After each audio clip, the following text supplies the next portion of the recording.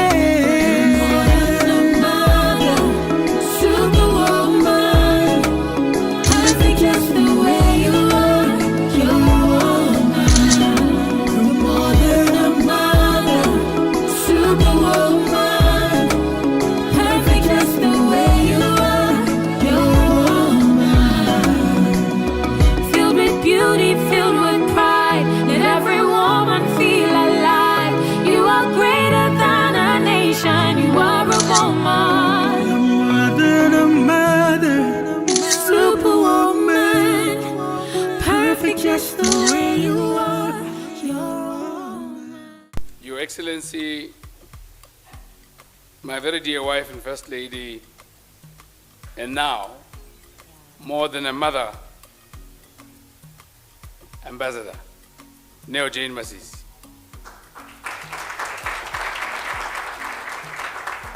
Minister of Health, Dikoti, Minister of Labor and Home Affairs, Mokgweetsi, Assistant Minister of Education and Skills Development, Mokgweetsi, the Chairman of Merck Foundation Board of Trustees, Professor Frank Stegenberg, having Gap, Chief Executive Officer of Merck Foundation, Senator Dr. Kelej, the Khosi Wahumagadi who are here, the PSP, and all ambassadors, high commissioners, heads of international organizations, and other members of the diplomatic corps, all permanent secretaries and their deputies here, senior government officials, the performing artists, the Mafita Khosi and the little one, members of the Fourth Estate, the media, invited guests, especially her First Lady, the First Lady's guests, Merck Foundation beneficiaries from across the country. Bummalibura, I greet you this morning. Good morning. Good morning.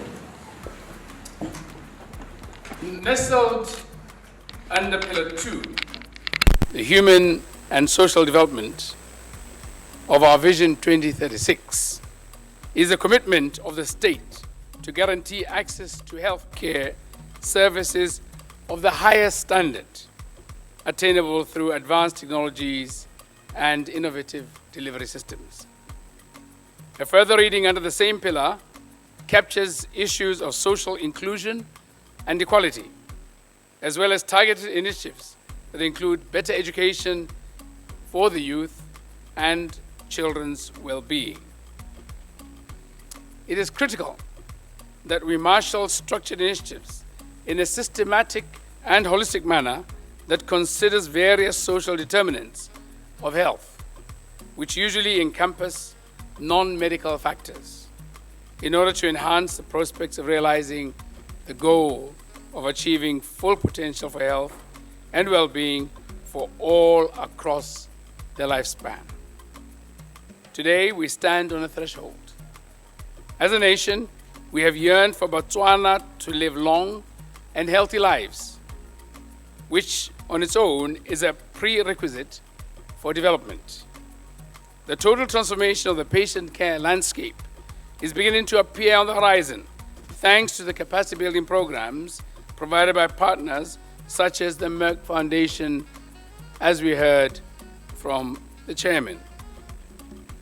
True to the aim of improving health and well-being of people across the African continent through science and technology, the Merck Foundation is scaling new heights in the rollout of their cooperation framework and program.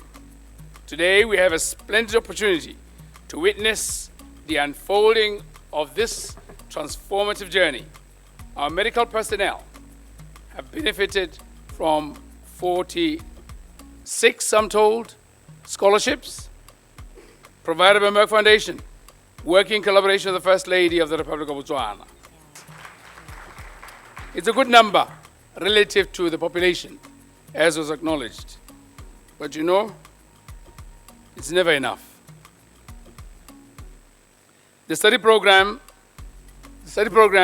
which cover a wide range of disciplines in the medical field, including endocrinology, embryology, fertility, and sexual reproductive care, among others, will revolutionize our healthcare and add gravitas to the strong movement that aims to empower women living with the infertility stigma. And the last time I checked, the formation of a new individual involves usually the union of male and female, who are also human. In the obscured view of some, the shade of infertility casts on one side, which is the female. There's the ceremonies. I'm happy to learn that Merck Foundation is also increasing opportunities for capacity development that specifically targets the girl child, which is often faced with more disadvantages than her male peers, including cases of dropout, and therefore more deserving of motivation and inspiration to be part of that graduation process. Through this initiative that fosters education of the girl child, we should be able to dispel the stereotypes that often compel young girls and women to be twice as good or as qualified for them to earn their rightful place in society or make it into the echelons of power and leadership. Twice. Can I have a wife and a daughter?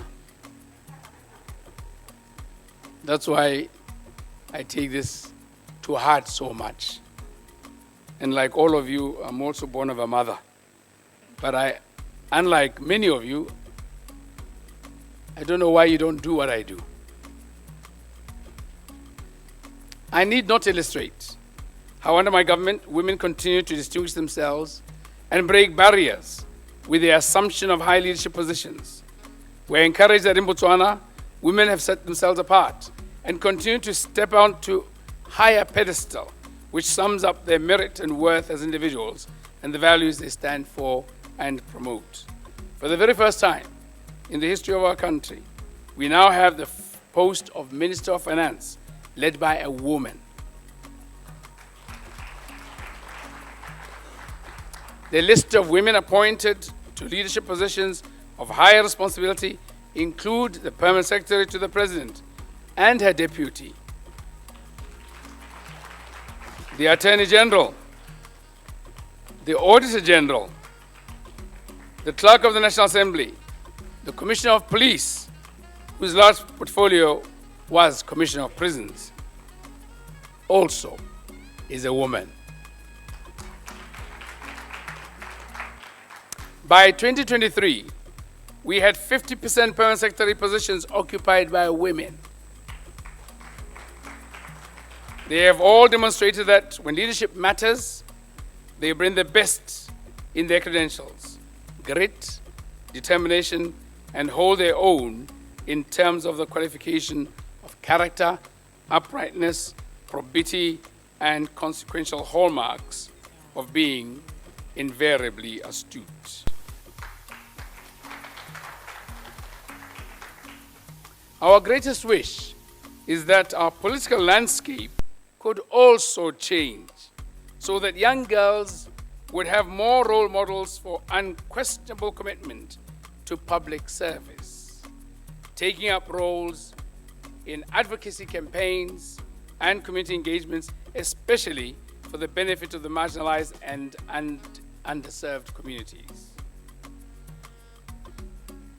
All the time being careful to remember hard work and ambition makes a woman more than a woman.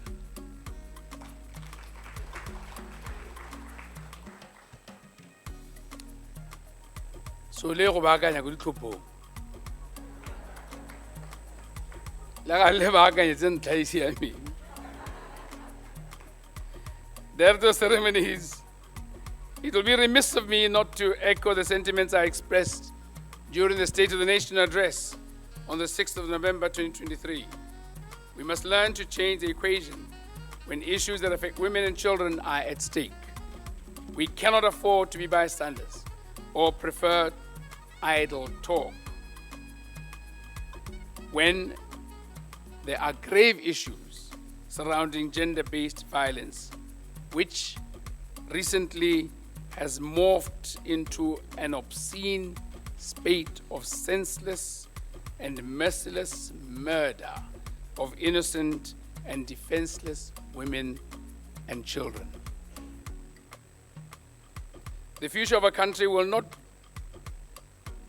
be best served by preoccupation with testosterone and the inglorious self-coronation by some who should be best advised to invest their emotions in love and care. Testosterone alone is not a problem. It's actually good. But when it's combined with the evil intentions of violence, murder, then it should be arrested.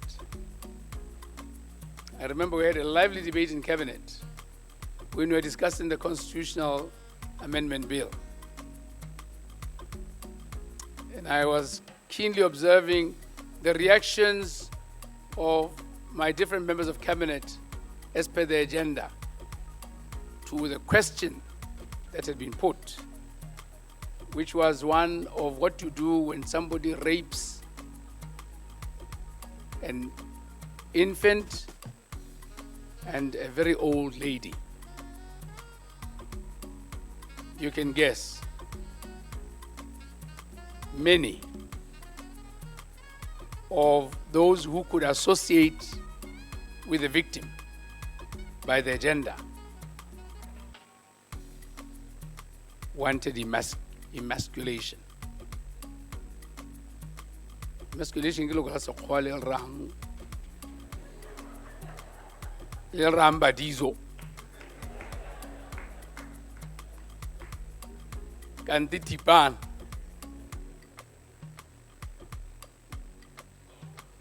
Go latlhwa ditoloki.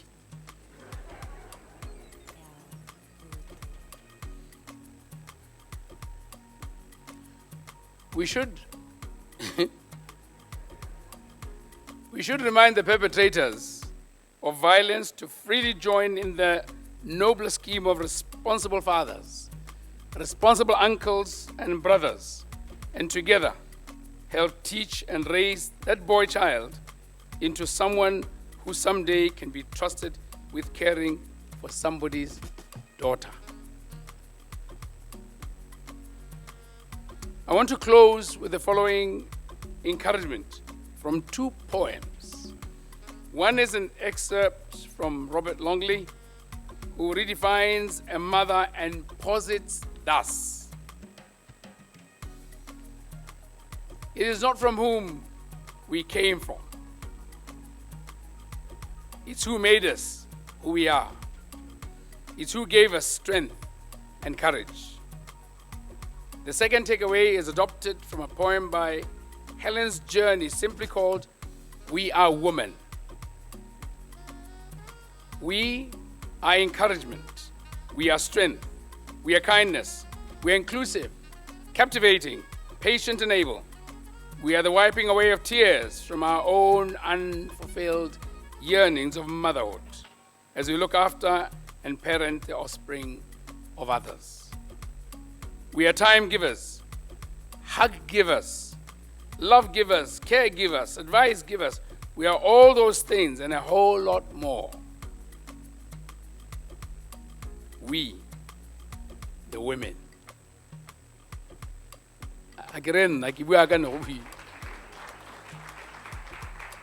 Finally, let us help turn the agony of the mothers in our society into a perfect fulfillment, in harmony with being more than a mother.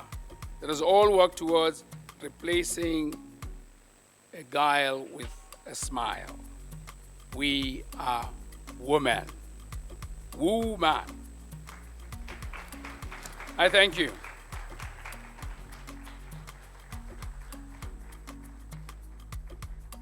Honorable Dr. Edwin Digoloti, Minister of Health, Honorable Naniki Velemina Mokgweetsi, Assistant Minister of Education and Skills Development, Chairman of Merck Foundation Board of Trustees, Professor Frank Stangenberg-Haverkamp, CEO of Merck Foundation, Senator Dr. Rasha Kelej, Dikhosi le bahumagadi ba ba leng hano, members of the Diplomatic Corps, heads of international organizations, heads and representatives of faith-based organizations, all permanent secretaries and deputies here present, all senior government officials, members of the media, bomme ba boteiti wa Kavango kang Moshopa le old naledi, bana ba rona, ke le dumedisa ka pula.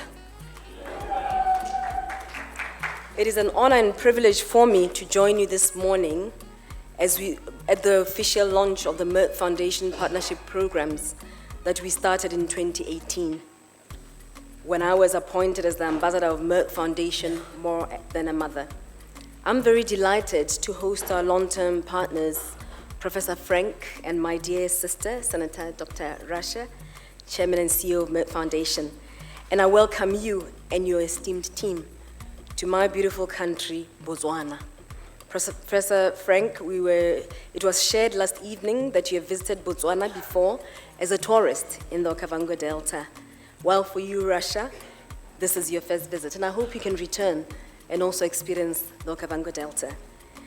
Today, we continue to celebrate an important milestone of the great success of our joint programs as we also share the impact of our partnership journey that we have with Merck Foundation.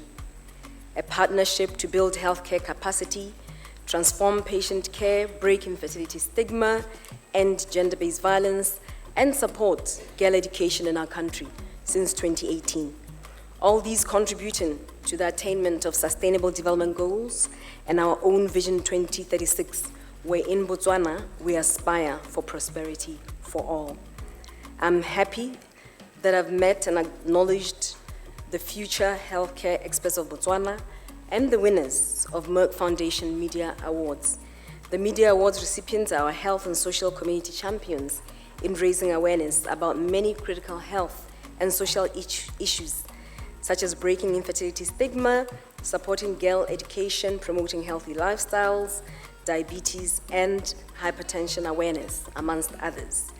I'm extremely proud of each one of you, the scholarships alumni, and the recipients of the awards. Keep up these fine achievements as you inspire other young Botswana. Distinguished guests, it was during the global pandemic of COVID-19 that we realized more than ever before the importance of advancing public healthcare sector, the public healthcare sector. We all are aware how our healthcare resources were stretched during the pandemic. I would like to take this opportunity to acknowledge the valuable partnership that we have with Merck Foundation to transform the patient care in our country by providing specialty training for our local doctors. As mentioned, we have made significant achievements within a short period of time since our partnership began in 2018. And as mentioned earlier, this was really thanks to cooperation from the First Lady, and I did not do it alone, by the way. I did it through the ministries. And let me take this opportunity to thank the Ministry of Health, Ministry of Education and Skills Development, and other relevant ministries for the support that you continue to give me in my advocacy endeavors. I would not have achieved so much.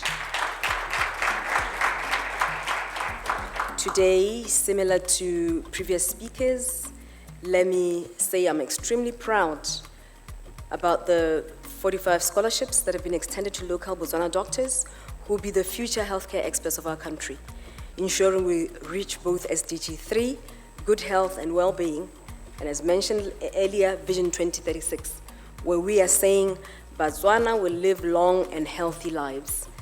At this point, these doctors have either graduated or are currently undergoing training through Merck Foundation scholarships in those critical and underserved specialties, as mentioned before. I'd like to share details of the 45 scholarships for those of you who don't know, because one may wonder, where have we been? 10 scholarships have been provided for fertility and 1-year diploma and 2-year master degree of sexual and reproductive care. We are able to establish a strong platform of fertility and reproductive care experts nationwide. Considering the limited number of gynecologists in Botswana, this is a huge achievement, as it will help us to significantly improve women's health in general and reproductive care in particular, and of course contribute effectively to our objectives to empower infertile women and support infertile couples in their journey to build families. The Merck Foundation More Than a Mother campaign is a unique and historic campaign that aims to empower infertile and childless women through access to information, education, and change of mindset, while raising awareness about various social and health issues. Not only am I an appointed ambassador of the program, but it is personal, as I have close friends and relatives who are struggling to have a family, They have tried over the years and even exhausted family coffers, as the procedures are extremely costly. 4 scholarships have been provided to our doctors for a 1-year clinical oncology fellowship training at the premier institute in Africa. This is crucial as there are rising cases of cancer, not only in Botswana, but on the continent. To cite a number, we are aware that recent studies estimate that NCDs account for about 46% of all deaths in Botswana. 19 scholarships are being provided to our young doctors from different provinces for 1-year diploma and 2-year master degree of diabetes, endocrinology, and obesity and weight management under the Merck Foundation Nationwide Diabetes Blue Points program. After completion of this course, these doctors will be able to establish a diabetes or hypertension clinic in their health center or hospital with the aim to help prevent and manage these conditions in our communities. This will contribute towards improved access to quality and equitable diabetes and hypertension care nationwide.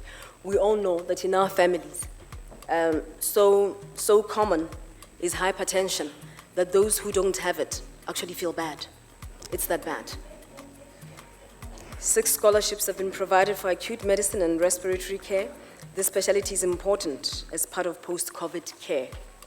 Finally, 6 scholarships have been provided for 1-year postgraduate diploma and 2 years master degree in various critical and underserved specialties like dermatology, gastroenterology, and internal medicine. This valuable program has made a substantial contribution to enhancing access to equitable and quality healthcare solutions in many underserved specialties and is revolutionizing the patient care, especially in the public sector of Botswana. We've heard testimonies that confirm the gains as the alumni made their presentations. I'm proud of all of you, the Merck Foundation alumni from Botswana, and our hope as a nation is on you. You will ensure we reach the dream of a healthy nation as a productive nation leading to achieving development goals. I'd really like to thank you for insightful testimonies, and I'd like to just reiterate my own takeaways. It was most pleasing that you are clearly very dedicated to your communities. I'm very, very impressed because more often we have this general statement that gone are the days where we saw professional and caring professionals.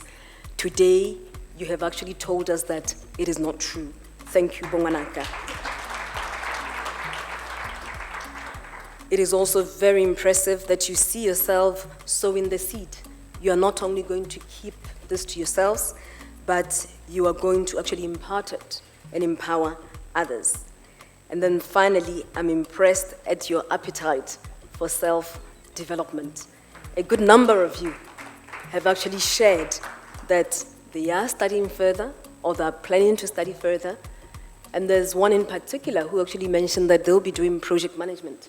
So you are even diversifying out of just medicine. According to UNFPA, over 2/3 of women in Botswana have experienced some form of gender-based violence in their lifetime, including partner and non-partner violence. Gender-based violence, as we know, has destroyed families and taken us back in the achievement of development goals and promoted disunity within communities. Therefore, addressing gender-based violence remains not only a priority in our country, but it remains my priority. It is something that I'll continue to pursue. During the COVID-19 pandemic, with heightened cases of domestic violence, a GBV campaign was undertaken.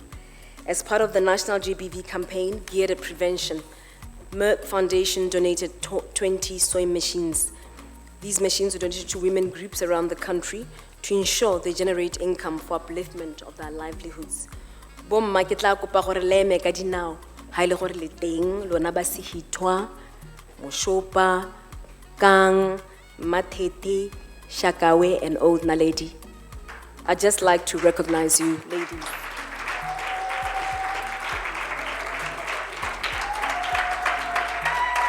Likanna hearts. Let me thank the respective districts, the district commissioners, for making it possible for you to come join us over these 2 days. As I mentioned yesterday during the cocktail, it is very important, particularly for Professor Frank and you, Rasha, and your team, as I said, to see these people. We have spoken about these beneficiaries during our luminaries, but now it's time to see them and actually talk to them. So I'm looking forward to Ituteng Primary School this afternoon, our interaction at Ituteng, and our interaction at Old Naledi, where you will be able to ask more questions and appreciate why Botswana, or where the successes of Botswana resides. I shared with you a little bit about the Khotla system that makes it very unique, where the grassroots and leading from the bottom up is crucial in our society. In addition, the sewing machines were intended to promote skills acquisition, further empowering the women. We also launched a GBV poster contest in Botswana with the aim to stop gender-based violence. 13 finalists with the most inspiring posters were awarded prizes. Let me also take this opportunity to urge academia and research institutions to assist by producing accurate data that will enable not only government but advocacy groups launch appropriate interventions that will address infertility and other issues. So data, data, data. We conducted an online edition of Merck Foundation Health Media Training for the media fraternity in Botswana last year, and this important training will be offered in person this afternoon. Media practitioners will be trained on how to raise awareness about sensitive issues, including infertility stigma. And also to be able to report for increased health outcomes, including ethical reporting. Ladies and gentlemen, we are also working closely with Merck Foundation to launch Education Linda program to inspire girls and sensitize communities about the importance of girl education. This forms part of our strategic plan, and as I strongly believe that education is crucial in the development of any nation, particularly educating a girl child. And as they say, educate a girl, educate a whole community, or educate a boy or a man, and educate just an individual. During the course of the day, we will award scholarships. During the course of the day, we have awarded scholarships to 20 underprivileged but very, very brilliant girls. Moreover, Merck Foundation has donated 20 bicycles to ensure the girls have a form of transport that will enable them continue their education with least disruption due to transport issues. Let me at this point appreciate MVA and the Ministry of Transport, who will actually train these youngsters tomorrow. And Prof and Rasha, I'll actually have to take out my bike this evening in readiness for the training. Thank you, Merck Foundation, as you make these significant strides in supporting Botswana, which translates into an investment for the future. Ladies and gentlemen, we have also closely worked together to create a children's storybook, Not Who You Are, with the aim to stop gender-based violence, and many other storybooks that you saw here as we signed earlier, supporting girl education and in child marriage, diabetes, and hypertension awareness. Let me, once again, on my behalf and on behalf of the people of Botswana, we welcome the long-term partnership with Merck Foundation to build healthcare capacity, media capacity, break infertility stigma, stop gender-based violence, and support girl education in our beautiful country, Botswana. These efforts will be the building blocks for both current and future generations. Let me also thank all stakeholders who helped me advance my advocacy course. Korobokhosi, Ahumahadi, Lonabo Mme, and all other sectors who have held my hand. I would not have been able to be granted so many hats, including the hat that I got today. I thank you all for your attention. Apula Ina. Your Excellency, the President of the Republic of Botswana, Dr. Mokgweetsi Eric Masisi, Your Excellency, the First Lady of the Republic of Botswana, JANE MASISI, my colleagues, honorable ministers here present, Chairman of Merck Foundation Board of Trustees, Professor Dr. Frank Stenjambek Habankam, CEO of Merck Foundation, Senator Dr. Rasha Kelej, PSP, PS Minister of Health, Professor Watlogwanko Mazana, senior government officials here present, senior officials from the private sector and NGOs here present, members of the media, distinguished guests, ladies and gentlemen, a very good morning to you all. Director of Ceremonies, I am immensely delighted to be part of this historic event, the launch of the Merck Foundation Programs in partnership with the First Lady of the Republic of Botswana. I'm also happy to acknowledge the presence of His Excellency, the President of this beautiful Republic, Dr. Mokgweetsi Eric Masisi. Your dedication, Your Excellency, to serving this nation remains second to none. Distinguished guests, ladies and gentlemen, we are gathered here today not merely to celebrate a truly big-hearted initiative, but also to mark a profound commitment to nurturing the future of healthcare across our nation, Botswana, through benevolence and foresight of the Merck Foundation's health scholarship initiatives. In Botswana, where we face a range of health challenges, from chronic diseases to maternal and child health issues, the need for well-trained medical professionals has never been more critical. The Merck Foundation has recognized this need and has taken a commendable step by offering scholarships that empower our health professionals with specialized knowledge and skills. Distinguished guests, ladies and gentlemen, the Merck Foundation, together with the First Lady of the Republic of Botswana, Marona, now JANE MASISI, have transformed the patient care landscape of the nation by providing 46 scholarships in many underserved and critical medical specialties such as diabetes, endocrinology, embryology, fertility, oncology, and respiratory care, just to mention a few.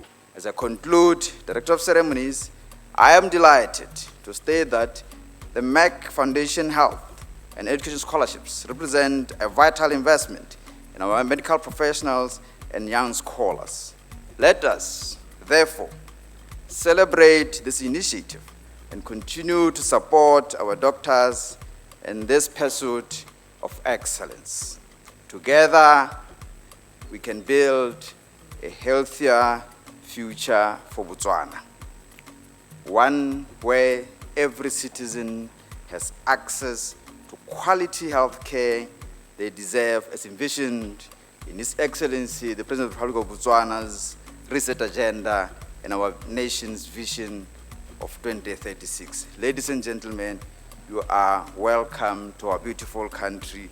We are truly honored by your presence. I thank you all for your kind attention. Nelwang Kipula.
First Lady, Merck Foundation leadership, all dignitaries, protocol observed.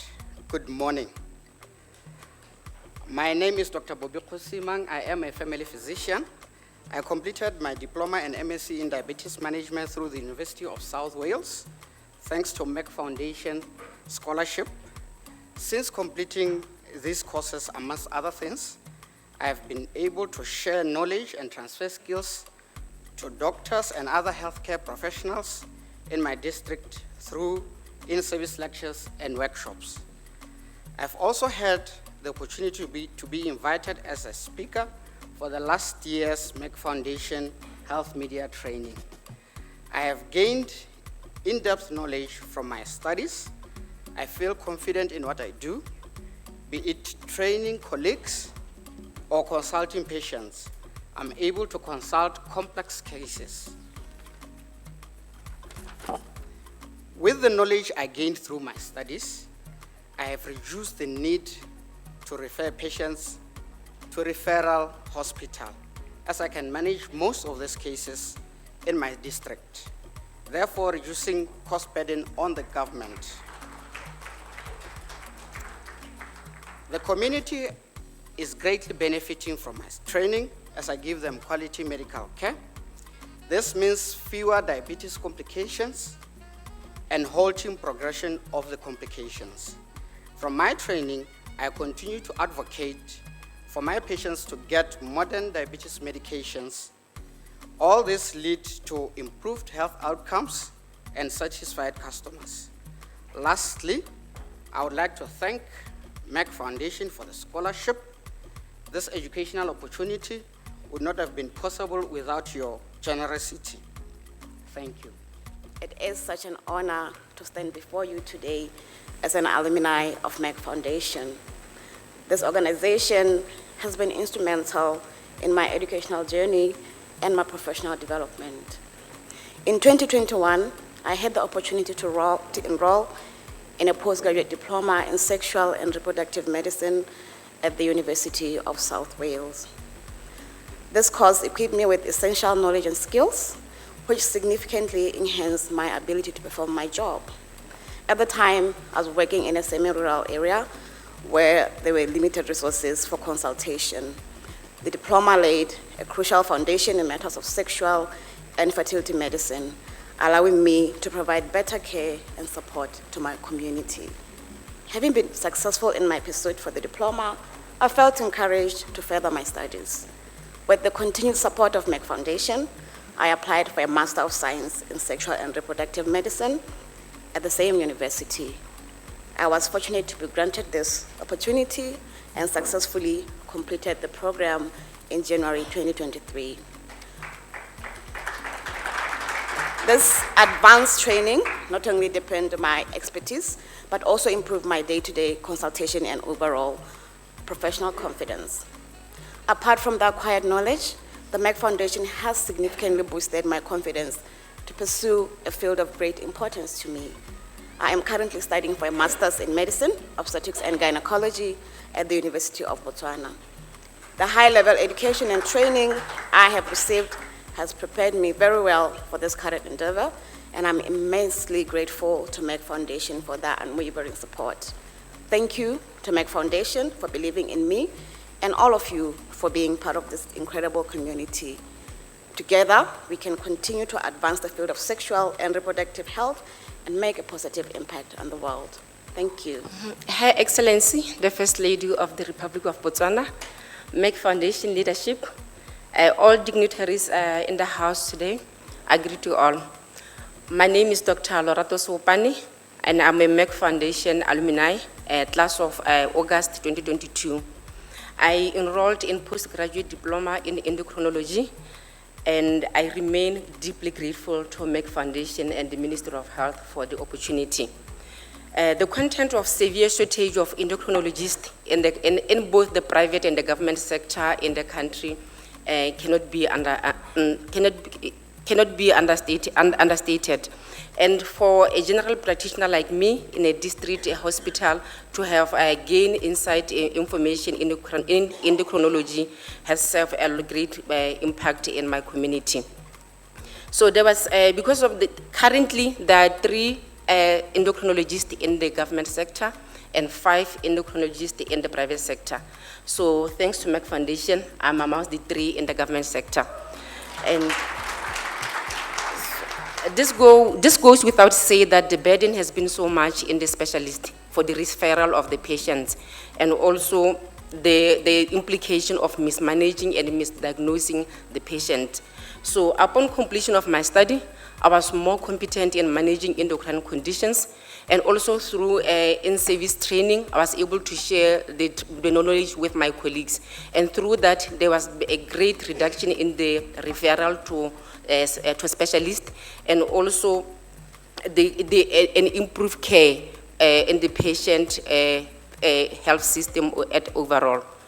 So during my journey with Merck Foundation, I found a gap in research, and that has encouraged me to enroll in public health medicine with the University of Botswana, the course that I'm currently pursuing, to try and close the gap in research.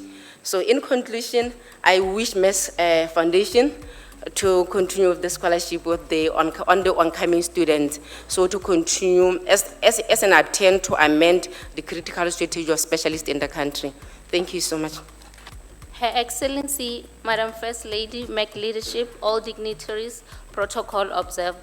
Ladies and gentlemen, a warm welcome and good morning to you all. I am Oni Steven, a medical lab scientist, also a clinical embryologist, currently employed by the Ministry of Health.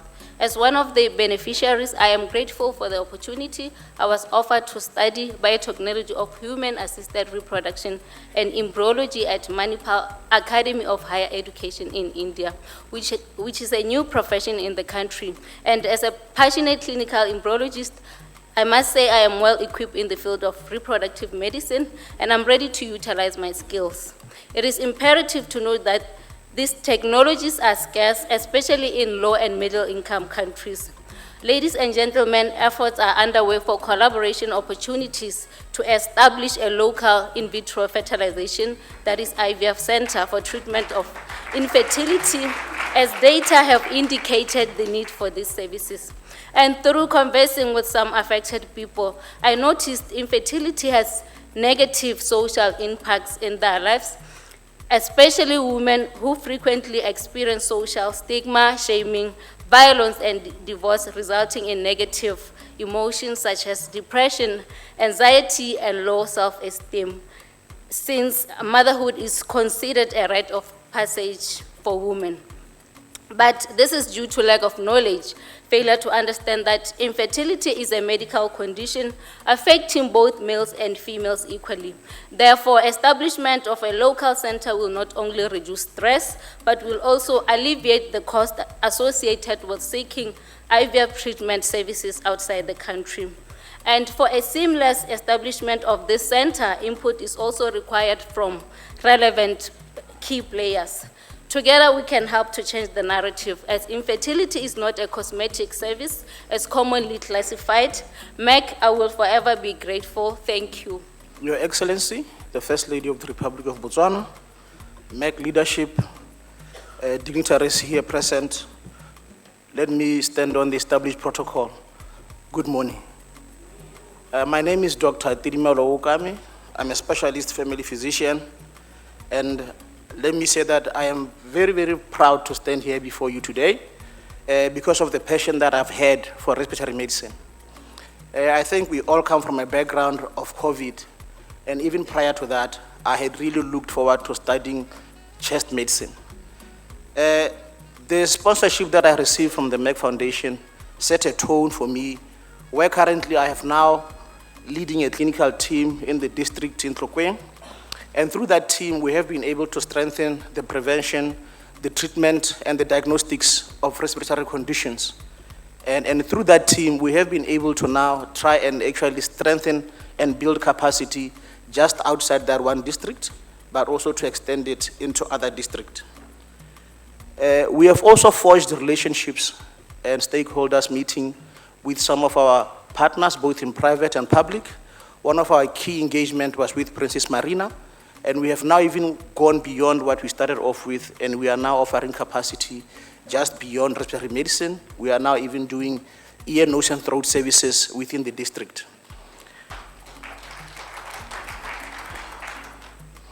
One of the remarkable outcomes that we have so far received was the positive feedback from the community members who used to seek those services outside the district.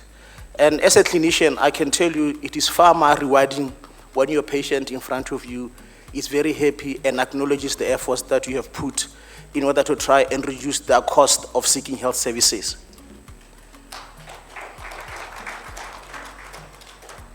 Unfortunately, on the goals that we have set, for me personally and for my team, we are not yet where we want to be. And hopefully through our advocacy and through Merck Foundation sponsorship, through the Ministry of Health support, we should be able to establish a robust and resilient respiratory medicine program within Botswana to ensure that we are resilient if we are to face another pandemic like COVID. I'm sure today all of us here are well aware of my PS's primary healthcare revitalization strategy, and I hope that through that strategy, we should be able to ensure that respiratory medicine is one of the covered areas and it is not left behind. Ladies and gentlemen, I'm very grateful for the opportunity that I've been given, and let me once again thank Merck Foundation for the opportunity that they have given me, and let me also encourage them to continue in the advocacy for healthcare and capacity building.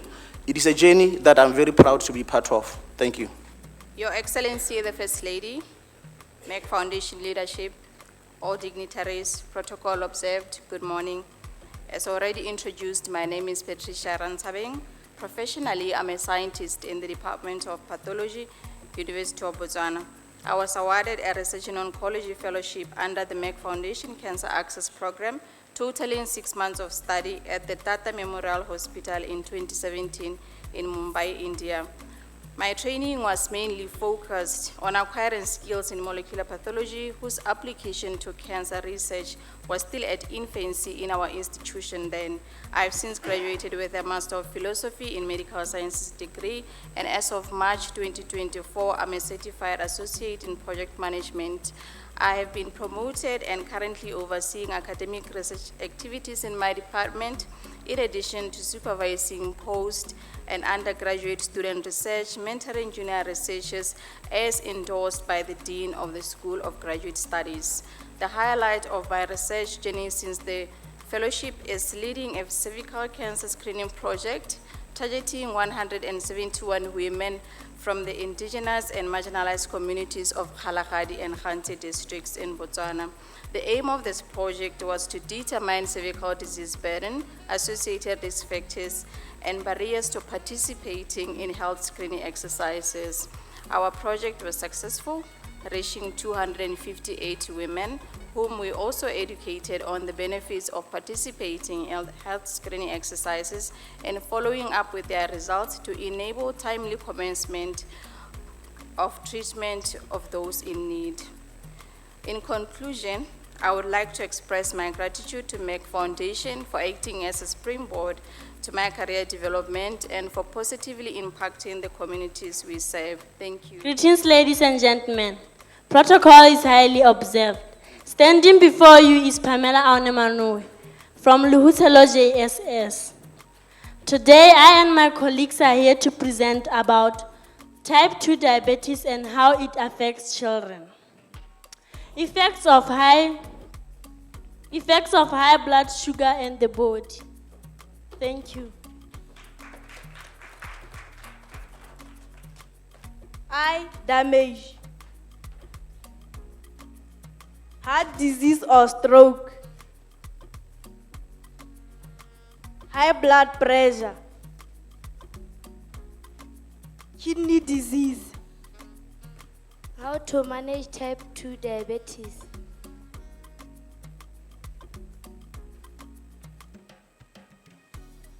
Adhere treatment.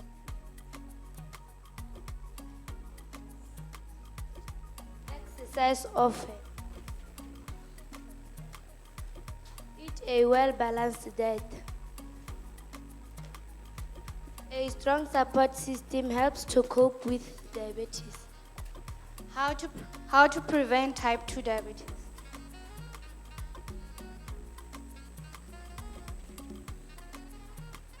Engage in fun-filled physical activities.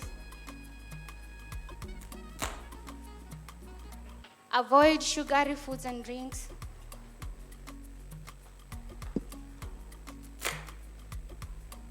And keep a healthy weight. Thank you. Let me stand on the established protocol, but it will be remiss of me not to appreciate and recognize our First Lady of the Republic of Botswana, Neo JANE MASISI. Let me also appreciate those that have made sure that this day is such a success, mainly our MCs. Repenyo, you never disappoint. This has been facilitated so nicely that I wondered where you have been all this time. So thank you very much. And of course, Teboho, your co-host, you did exceptionally well. We often do not recognize you, but I think today you are worth it. Let me appreciate, ladies and gentlemen, and recognize Dr. Dikoloti, who gave the opening remarks this morning. And I am sure your opening remarks were well placed to actually start the day for us. Let me recognize Professor KGaA and Senator Dr. Rasha Kelej, both from Merck Foundation. Professor KGaA being the chairman of Merck Foundation Board of Trustees and former chairman of Executive Board of Merck KGaA. Dr. Kelej is the CEO of Merck Foundation, president of More Than a Mother campaign.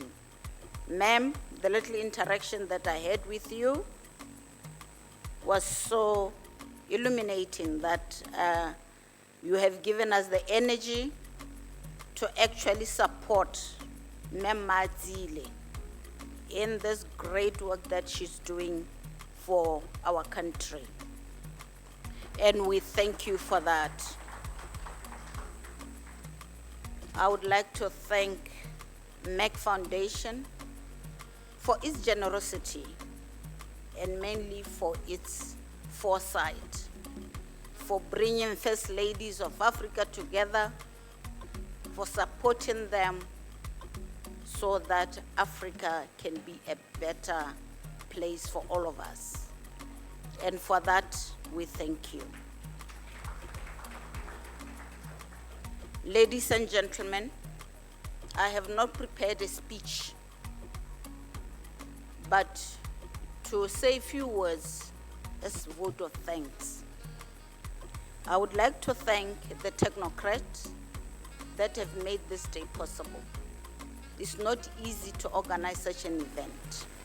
And I recognize in her absentia, PSP, and her team of technocrats, PSs, deputy PSs, and their officers who have made this event possible today.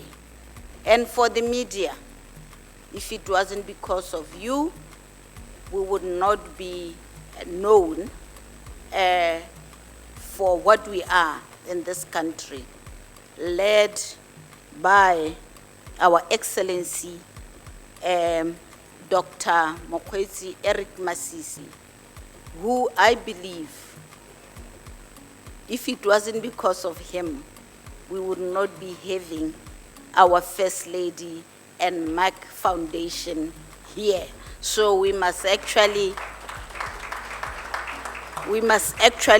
thank him profusely for leading us and making us so proud of our women in this country, making us so proud of our education and our health system, which we can see that with the help of Merck Foundation, we are going somewhere.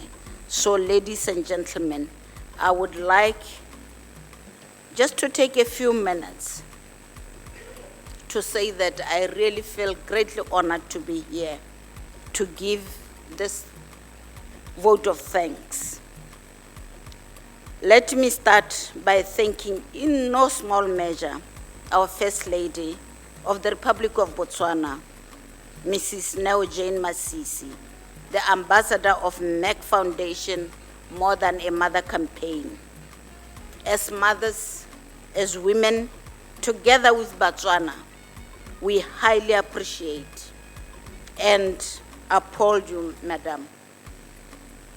In the education sector and the health sector, we need not say more.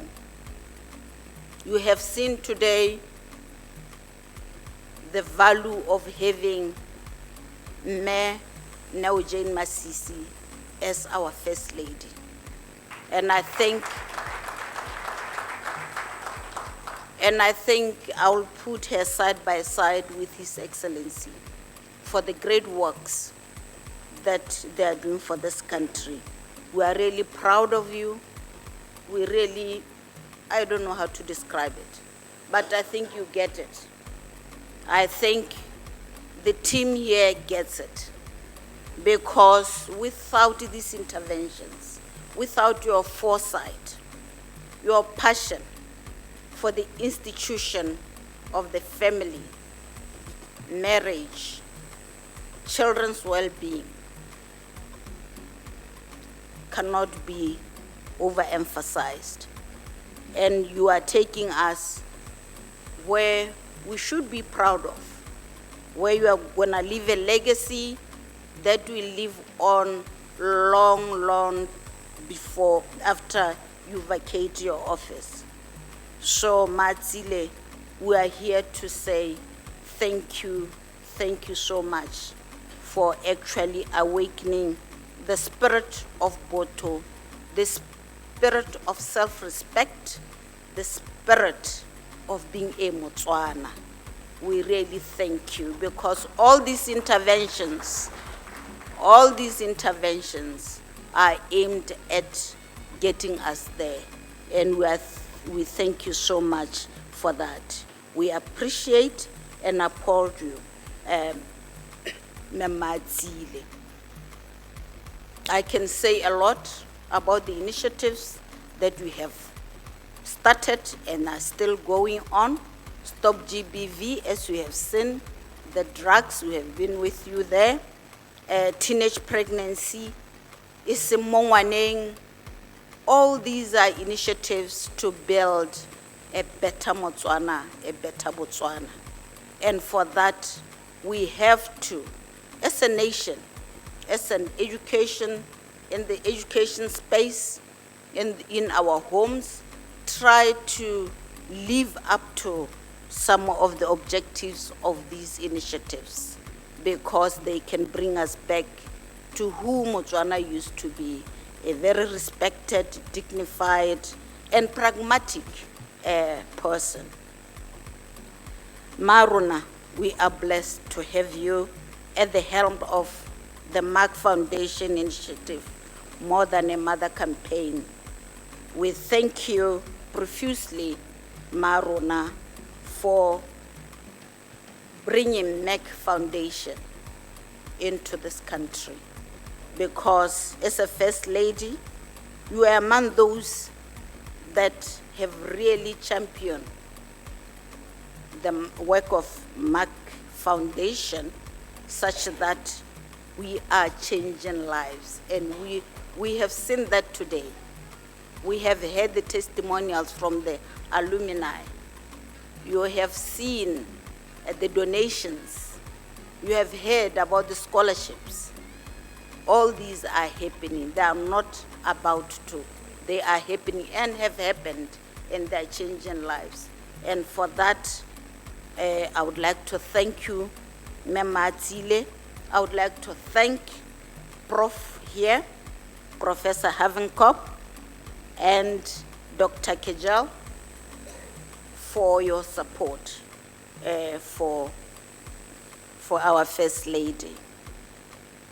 Becho, I think I have done my thanks, and I would like to acknowledge and thank the alumni and those that are receiving donations or have received donations for exemplary work that you have done.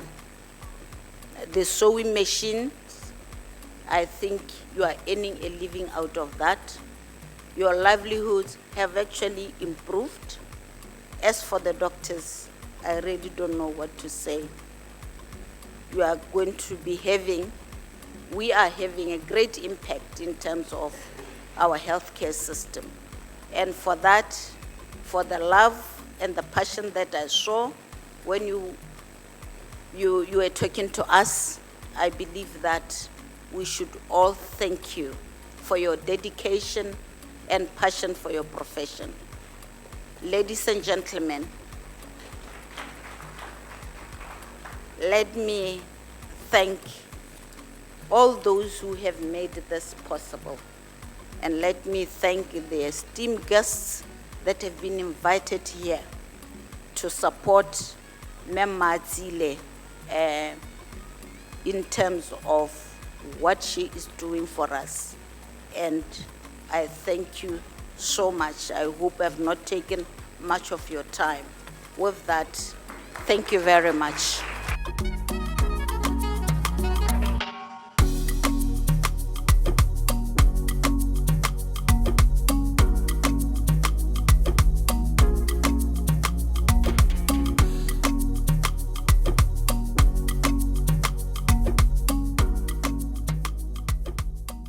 Domilan. So very proud to be here and to join my dear sister, Ambassador of Merck Foundation More Than a Mother, and the First Lady of Botswana, Her Excellency Mrs. JANE MASISI, and to appreciate the efforts, the great efforts that she's done, which we started this program of donating sewing machines during Corona pandemic actually. If you know that we started our partnership in 2018, and since then we have a lot of milestones. That it's a great impact and achievement, which are all the efforts and dedication and the passion of the First Lady of Botswana. You are lucky to have her, because without this program will never exist, because we simply will not know you or where you are. So she guided us and we collaborated to do this great initiative. Of course, I want also to tell you that very much important to have a skill, to learn something, to build your capacity, to even go further and know fashion design, and to maybe you become a fashion designer one day. So this is a very important, because it gives you again a source of income that is steady. Also, you can be a source of employment for other people, to start your own business, small business, maybe at the end become a bigger business, and you become one day maybe Christian Dior or Yves Saint Laurent or something like from these big international designers. You never know. So you always have, the sky is the limit for your hopes and your ambition. As you know, today we had launched the Merck Foundation Botswana program partnership with the First Lady Office and the First Lady of Botswana, and it was very successful. We had launched the first media training to raise awareness about in the community about the importance of education, which you are doing today, and now we are here with you. So it's a very fruitful day and full of events, full of success, full of impact, milestones.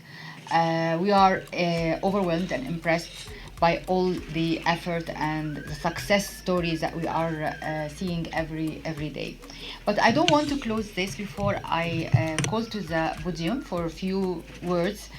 Professor Frank Stangenberg, have come. Maybe you can address the young people, few words. Right. As you know, education is the most important thing you can get from your parents, from your seniors, and from your teachers. And I've got 7 children myself and 15 grandchildren. And I tell them the same.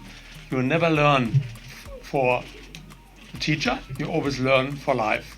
And it doesn't matter what you do, you always have to try to excel in what you are doing. That really means put all your effort into it. And at the end of the day, it doesn't matter which level you achieve, you see, you will achieve something.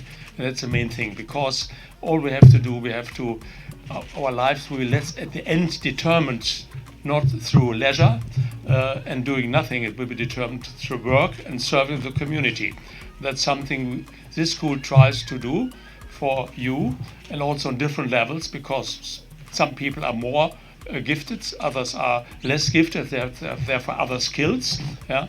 But it doesn't matter. At the end of the day is what you yourself make out of it. So I hope all children could understand it. I do not speak the local language, but maybe your teachers can give you the gist what I'm saying, what I just said. So all the best. The First Lady is there. She's given a lot of support to these ideas. And of course, with the help of the Merck Foundation, we hope we can make further impact. Thank you very much. Good afternoon. Ke le dumedisa ka pula.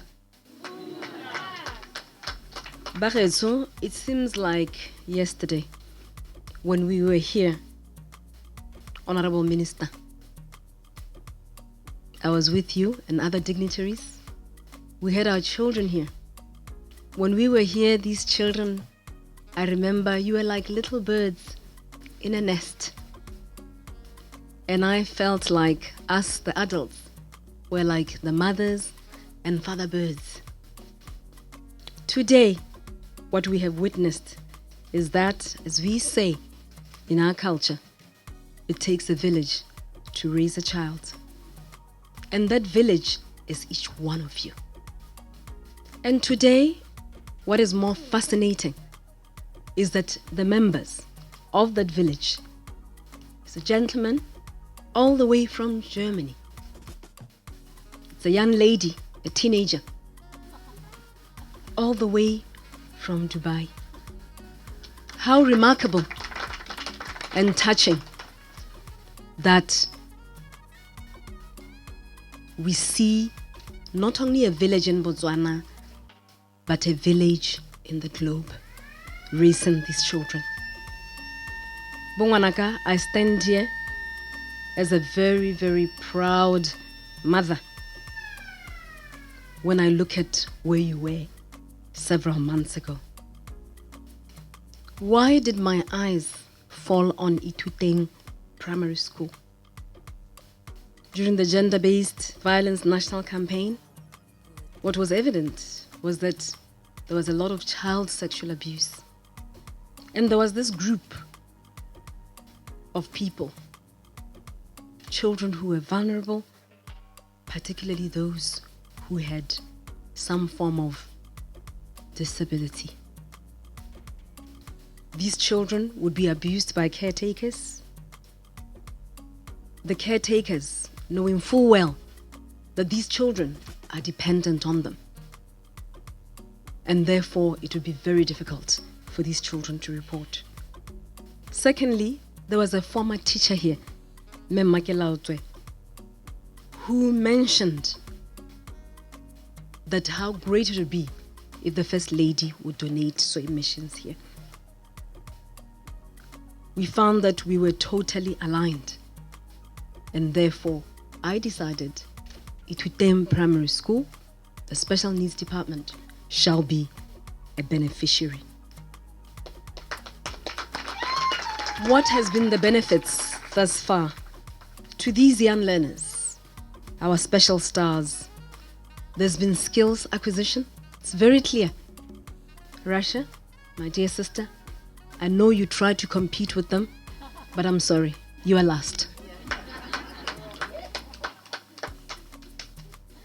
We saw the beauty of technical and vocational training. We often think vocational and technical education training is for those who cannot think. But no. We have seen how there's potential for self-employment. We have seen how these young ones went on to even teach others. Not only their peers, but they were teaching an adult, the young teenager, Madam Kelej. Got lessons from them. I'd like to thank the teachers. I was telling Rasha, this woman loves what she's doing. Bongwanaka, you are very lucky to have teachers such as these, and had teachers such as Ma Visashi, who said she loves you. During the tour, for me, all I can say, because I don't want to say much because I felt very, very emotional, but I shall mention just single words to say we saw talent, we saw a passion, we saw tangible impact, we saw inclusivity, we saw development of human capital. And as His Excellency, the President of the Republic of Botswana normally says, he says, yes, we have diamonds under the ground, but he says our true diamonds are these youngsters. So Bongwanaka, I am extremely proud of you. Let me just get to my thank yous as I conclude. To thank Merck Foundation for heeding my call and request. To thank the government of Botswana for recognizing this special group. Bongwanaka, you are very special. Leharote special needs, you're very, very special. Let me thank the teachers for your patience and true love. You couldn't hide it, Ma. These are your teddy bears. We thank you, teachers. I thank you, students, for showing such an excellent display of the work that you've produced. Let me thank the two young ladies who've been mentors and teachers to these young children as you motivate them. Finally, let me once again thank this wonderful community for raising these children and giving them an opportunity to excel, giving them an opportunity to feel that they are also every bit a part of this community. I thank you, Bagaetso Pula Linele.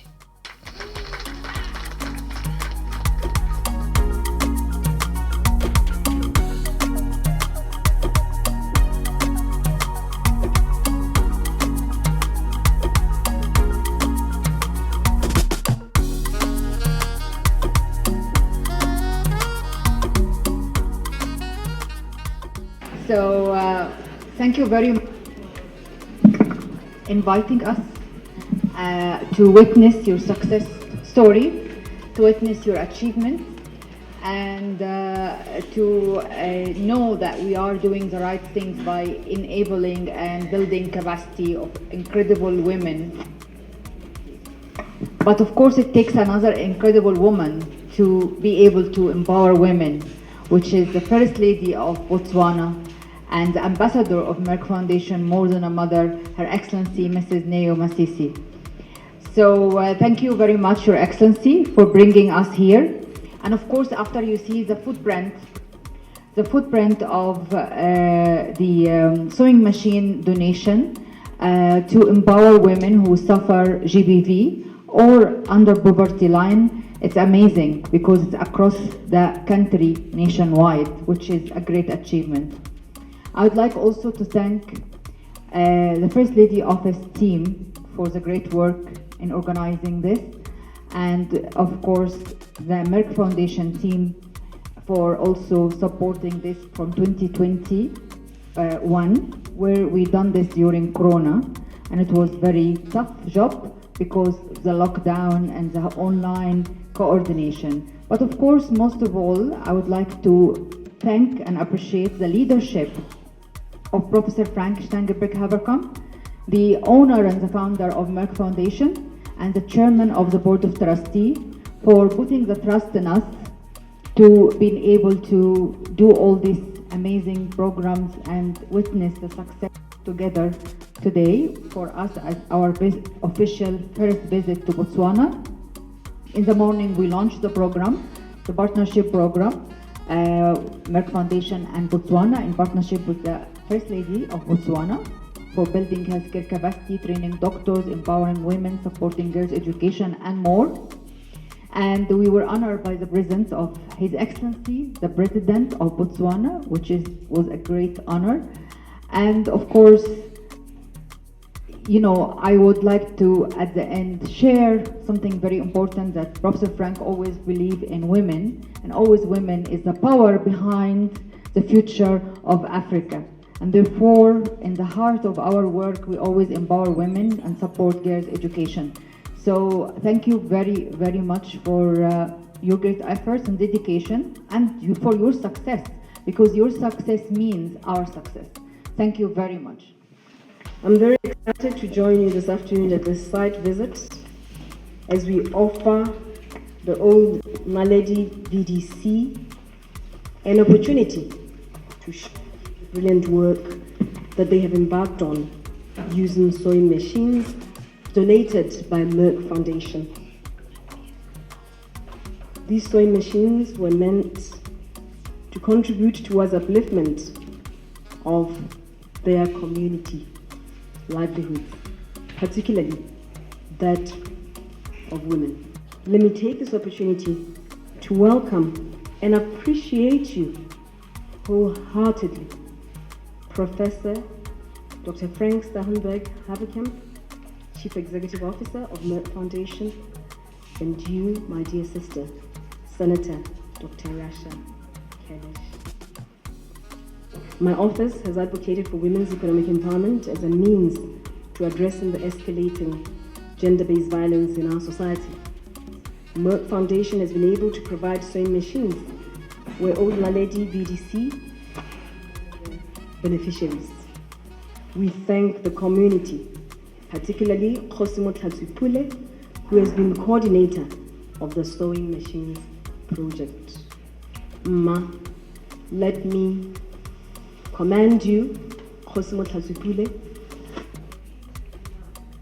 When we brought these machines, she promised that we would something great come out of this project. And we just saw it right now. We just witnessed it right now. Prof, Rasha, I've actually placed an order for 3 sets of tracksuits. One for Professor, one for you, and one for myself. So we shall package them, send them to Germany and Dubai. Bomme, ladies, your energy and commitment has always been impressive. And I would also like to thank the school and the community for giving you accommodation at the school library. It makes a whole lot of difference if you have space where you can place your machinery. I am hoping that in the future, the Old Naledi Sewing Machines project will be one of the examples for the other countrywide projects. Merck Foundation saw it necessary to come here to see the good work that they're doing, but besides, to verify that the machines are here and not in my house in the village. No. From February, when we delivered the sewing machines, we've been able to interest a number of partners, from those willing to fit the space to resemble a proper sewing workshop for a successful garment construction. I have also been able to get a mentor for these women. The mentor has not been able to come here. Miboma, ke le batletse motho o ileng gore ke fashion designer ya mankge mme o ntse a sa tsogo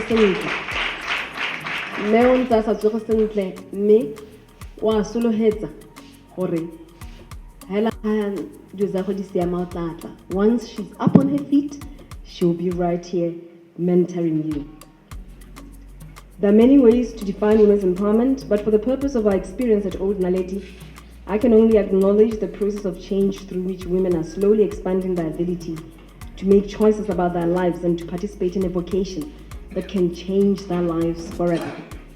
Not only will this vocation change their lives, but it will change the lives of their families, the lives of their daughters, the lives of their granddaughters, and the lives of this very community.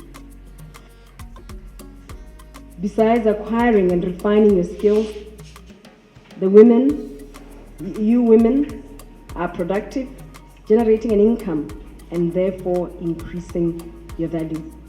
The machines from Merck Foundation will ultimately enhance the women's capacity to make choices about their lives, and most importantly, to become financially independent. I hope that women working on this project can sow a seed and teach other women in this community and the communities neighboring. Finally, I hope our Merck Foundation partners will appreciate that our women's economic empowerment activities prioritize and encourage women to participate in, contribute to, and benefit from processes which recognize the value of their contributions. As evidence from last evening, throughout, Office of the First Lady engages a multi-sectoral approach to our interventions. We found that it really works for us. When you ask the community to lead on these projects, when you ask the area MP to show interest in these projects, where you ask the traditional leaders to also coordinate and have an oversight eye, and all other stakeholders, including actually at some point the Ministry of Education and Skills Development, that technical and vocational education, they have been willing to train some of these women. So this multi-sectoral approach has really, really worked for us. I hope to link these women with some private sector partners, which will ensure the project is scaled up. Ladies and gentlemen, let me once again thank Merck Foundation for this immense support that will make a difference in this community. Prof, hello? I would like you to step over and bless me. In my culture, we believe that the elderly, by having the elderly within 5 centimeters radius is a blessing. Prof, can you bless me and bless this gathering? Now you know that I'm the eldest. I can't hide my age any longer. And as I would like to bless you all, to continue to do your good work. You're doing it for your children, you're doing it for your country, and the support for all you get is from the First Lady and her office. So God bless you and all the best for the years to come, and make use of all the opportunities God will give to you. Thank you.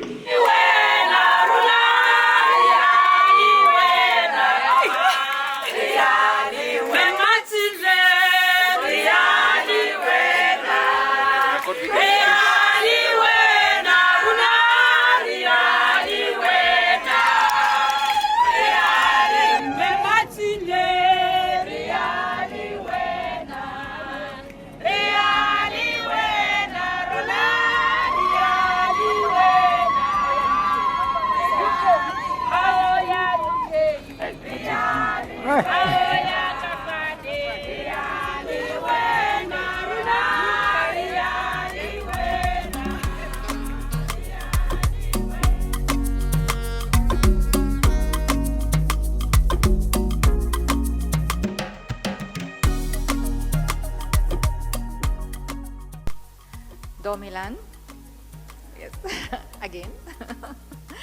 Your Excellency, the First Lady of Botswana and the Ambassador of Merck Foundation More Than a Mother, my dear sister and friend, Her Excellency Mrs. JANE Masisi. Honorable Ministers, Assistant Minister of State, President and Deputy Permanent Secretary of Information Broadcasting, media representative and award winners and Merck Foundation alumni, thank you very much for being here with us for the first Merck Foundation Health Media Training in partnership with the First Lady of Botswana, Mrs. JANE Masisi. Don't call her Cinderella, call her Cleopatra. So happy to be with you here. And you understand how strongly we believe since long time in the role and the critical role and important partnership with media and art to sensitize the communities and to be the voice of the voiceless. You enter every house all over the world. So you have a very important responsibility to create a culture shift, to separate the myth from the facts, and to break the stigma around infertility, to support girl education, to end child marriage, to stop FGM, to stop GBV, to raise awareness about diabetes, early detection, prevention, hypertension, early detection and prevention, promote healthy lifestyle so you can lead our communities to better life, healthier life. This is your role and responsibility. Therefore, we are very interested in partnership with you.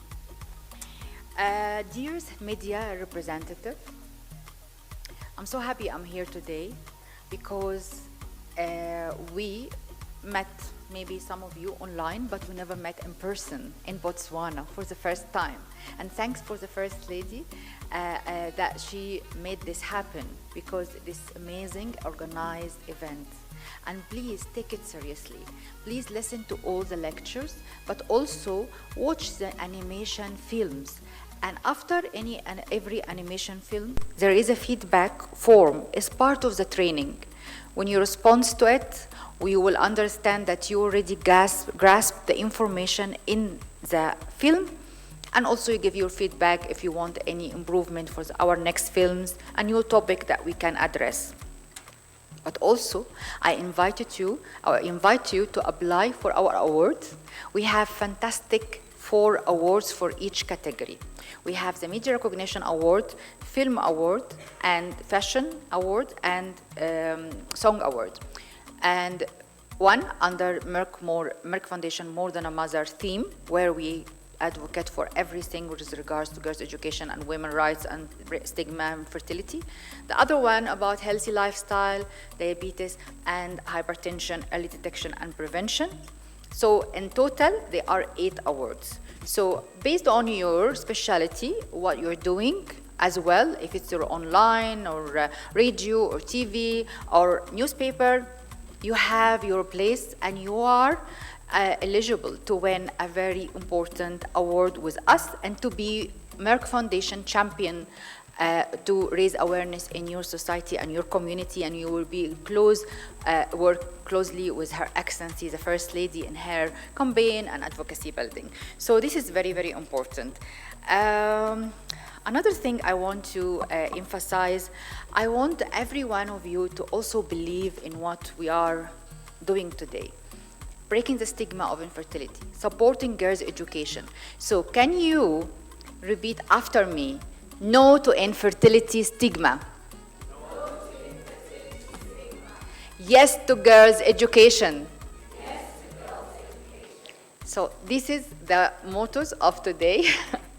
And of course, I'm very looking forward to you to benefit and to enjoy this media training session, and to send me your feedback and be with us always to see how you will come up with coverage for this media training in the purpose of, or the objective to also educate other people who will read about it.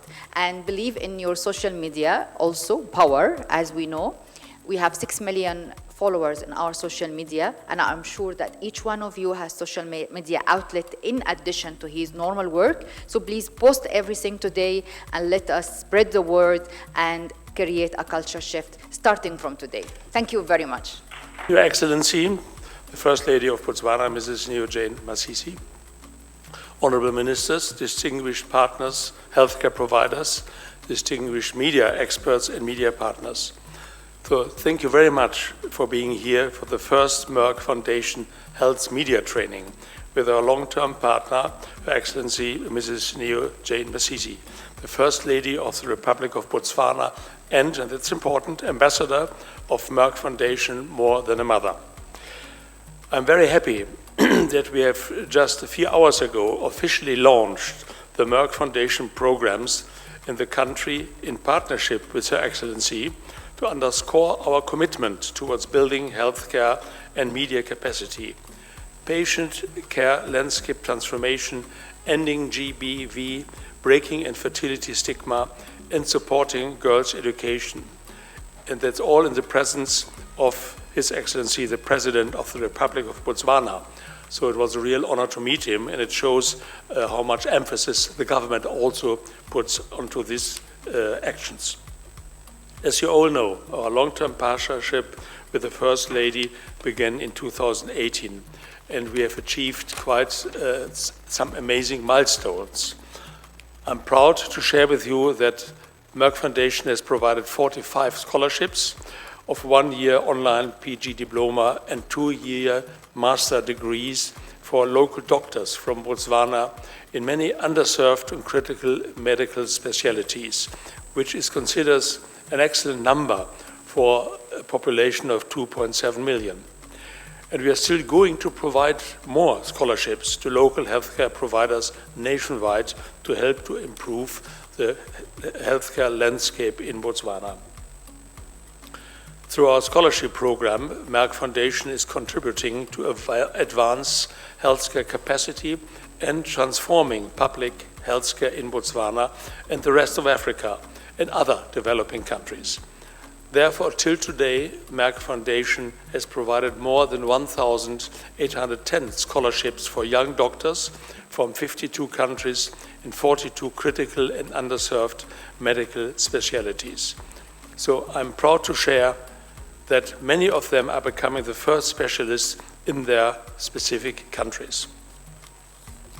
So, dear media partners, we strongly believe in the critical role that media plays to sensitize our communities in order to address sensitive social and health issues in Botswana and also in the rest of Africa. And today, through our first physical health media training in Botswana, we'd like to emphasize on your potential contribution to influence our society to create a cultural shift with the aim to break infertility stigma, support girls' education, stop gender-based violence, end child marriage and FGM, and women empowerment at all levels, and raise awareness about early detection and prevention of diabetes and hypertension, because diabetes and hypertension is also steeply on the rise on the whole continent. The program today will address the many medical and media experts. I'm happy to share that as part of Merck Foundation's Health Media Training Program, we have trained over 3,200 media representatives from over 25 African countries till now, so basically over the past 10 years. It's quite a big number. I hope you all will also embrace this opportunity today to learn, network and collaborate to educate and sensitize your communities across your beautiful country of Botswana.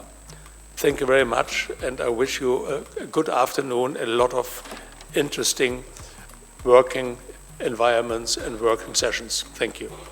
To the media, after exposing you to such a good program, I hope I will not see any memes where you're calling me Cinderella. Thank you. That's part of being friendly and also accurate reporting.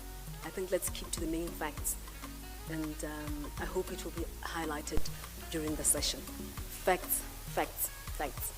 Positivity, positivity, positivity. I hope that all of you, after you leave this room today, all you'll be planting out there is positive energy. If you've been planting positive energy in your space, make it positive squared. Thank you. Ms. Mundlangane Baiti, Permanent Secretary, Government Communications, Ministry for State President. Reoshinka Tsiang, Deputy Permanent Secretary, Information and Broadcasting, Ministry for State President.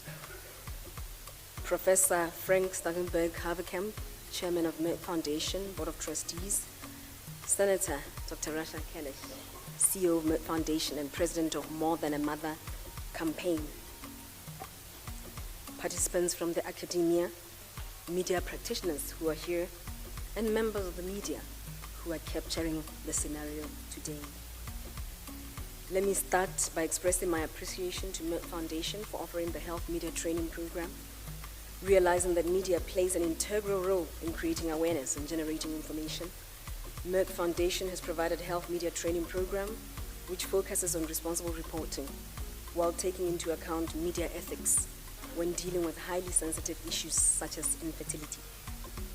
While this session represents the second session, it is the first in-person training that has been hosted in Botswana. Some of you may have attended the online session offered previously. Thank you for the valuable feedback that you gave us then, last year. Some of your feedback was incorporated in what will be the current offering today so that it is enhanced. For this session, I thank you, Merck Foundation, for accommodating our request for additional training on social media and photography. I always appreciate your generosity and responsiveness. In my culture, we say a child who does not cry will die in the cloth that carries them. So I was that child that cried out that you include social media and photography training, and you responded. By making this additional request, I'm hoping that through this initial exposure, all of you can give thought to using social media or photography to improve health outcomes. We are all aware that media plays a crucial role in disseminating information and can play a crucial role in community development as it influences public perceptions and health-related behavior. The training connects your capabilities as media practitioners with skills that support you to negotiate the complexities of health meets science, meets culture. For the academics, there's an opportunity to grasp the basics on media and sensitive issues, a topic you'll need to highlight as you engage your students studying public health and community development. The knowledge that you'll acquire this afternoon will inform you of best practices as you continue to advocate for communities. Health issues are sensitive, and I cannot stress more how words matter, expressions matter. How you tell the story counts. For example, as predicted during the COVID-19 pandemic, mental health was said to be the next pandemic. Here we are, all of us know or are related to someone with a mental health challenge. We are aware of the stigma, and take this as an example as media practitioners. How can you reduce the stigma? How are you going to report on these stories? You should see this training as an opportunity to learn how to ask the right questions and tell that story. I'm currently very interested in finding out from you all how we can encourage women to go for cervical cancer screening, knowing that early detection saves lives and that cervical cancer is the leading cancer amongst women in Botswana. So there's an assignment for you. If the resource persons are not going to give you an assignment, you've got an assignment right there from me. How should we call cervical cancer, or how should we name it in our language? Should we continue calling it that in Botswana? How can we convince our men to also be part of this movement against cervical cancer? Infertility is another topic. How does media break the stigma associated with infertility? I therefore urge you to use this opportunity you've been given by Merck Foundation so that it adds value to your current vocations. May it be impactful in your work now and in the future. I once again thank our very valuable partner, Merck Foundation, for affording this group of wonderful media practitioners I'm saying wonderful so you don't call me Cinderella. I once again thank Merck Foundation for affording this group of wonderful media practitioners the opportunity to gain insights in health media reporting. Please enjoy it, and at the end, as mentioned before, do respond to those feedback forms so that next time we come with an even enhanced product, but also it will just add value to everything that we do with you. Thank you very much and enjoy your afternoon. Let me thank the resource persons, actually. I forgot to thank them. Thank you so very much. You'll also be evaluated, so do your best when you make your deliveries. Thank you so much. Bula. So I'll be talking about infertility, and I'll discuss female infertility as well as male infertility. Before I dive into infertility, one perhaps needs to know how fertility happens in the first place. You have a couple, a male and a female, and they have to come together intimately through sexual intercourse, and then a baby is born. So let's talk about the female reproductive system. In the female reproductive system, you have a female is born with eggs. When a baby is born, they already have the number of eggs that they will ever need in their entire life. And it's usually millions of eggs that are found in the ovaries. And what happens every month is that after some time you reach puberty, and then every month you've got these eggs growing and proliferating, and at some point you've got what is called ovulation. And after ovulation, the ovulated egg moves into the fallopian tubes, and if it so happens to meet a sperm, fertilization occurs, and then the fertilized eggs moves down, a zygote forms, it's getting planted into the uterine lining, and then it grows into a fetus, and after 9 months, a baby is born. And then, so that's what happens. So we are going to start with female infertility. So it means that female infertility can happen at these different levels. You can have a problem with ovarian reserve or your eggs. Either you are not able to produce eggs, or you don't have, the person does not have eggs, or the eggs are produced, but they are not able to meet down the fallopian tube to get fertilized because the fallopian tube is blocked. Or the egg is able to move, but because there's a problem with the uterus, the fertilized egg is not able to implant into the uterus so that the baby can grow. So those are the different levels. However, that's not the only thing, that's the anatomy part of it. There is the physiology part of it. How does the body regulate one to even start puberty in the first place? And for a woman to have menstrual cycle every month, there are things called hormones. These hormones are produced, it starts from the brain. There's an organ in the brain, it's called the pituitary or the hypothalamus. And then the pituitary, they produce the hormones. Then the hormones that come from the brain, then they communicate with the ovaries so that the ovaries can produce the eggs every month. So if there is a problem with the hormonal imbalance, and one of them will be the estrogen, you are not able to ovulate, or you are having an effective ovulation that you're not able to ovulate every month. Sometimes you ovulate. So sometimes we call it hormonal imbalance. It means that the egg cannot then ovulate, and then the woman cannot conceive. So that's the physiology part. So there can be diseases in the pituitary gland or in the brain that can affect the hormones being produced. Okay, so that's the physiology aspect of it. But sometimes the physiology and the anatomy is fine, but there are antibodies that are produced. Antibodies is like when you see something as foreign and that chemical then finds that body, that part of the body, and then it's not able to, so sort of it repels, the sperm and the egg repels each other, and they are not able to fertilize. So with that background, we'll talk first about the female fertility issues. So the reason we have a lot of infertility in Africa or sub-Saharan Africa is because of the low resources that we have. We have a lot of infections in Africa compared to the developed world, where they have more of the non-communicable diseases. In Africa, we still have a high burden of infections, and some of these infections end up causing a lot of complications. And the reason we have complications arising from these infections is because we have delay in diagnosing these infections, first of all, and number two, there's also even delay in seeking help.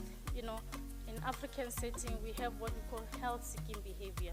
The person will prefer maybe to go to a traditional doctor before they go to the hospital. And then some traditional doctor, they even make things worse because they give them things to put under, which then make the infection even worse. Or even maybe some of them, they don't have resources to treat the infection adequately, and when the infection is not treated, there can be consequences that do happen. And because of abortion laws in most of African countries where abortion is not legal, some women end up seeking unsafe abortion, and that itself can cause scarring in the uterus. When the uterus is scarred, the baby is not able, the fertilized ovum is not able to implant, and then you are not able to house the baby, and then you lose, the pregnancy basically does not happen. Or this unsafe abortion itself can cause infections, and these infections can cause blockage of the tubes or also cause scarring of the uterus. And some infections can be so severe that the uterus end up being removed. So that's that. So those are the consequences of unhealthy seeking behavior or infections. We don't have a lot of female genital mutilation. I haven't heard about that in a long time. We used to go to Bokwera le Bojale, where we used to have that happening, but I have not heard of that happening in a very, very long time, and we have not seen anybody in the clinical setting who have undergone female genital mutilation in Botswana. So we must say that's a positive as far as girl-child health is concerned for Botswana. And then, of course, exposure to chemicals as well can cause that. Apologies, I had to stretch to read, and I lose my voice.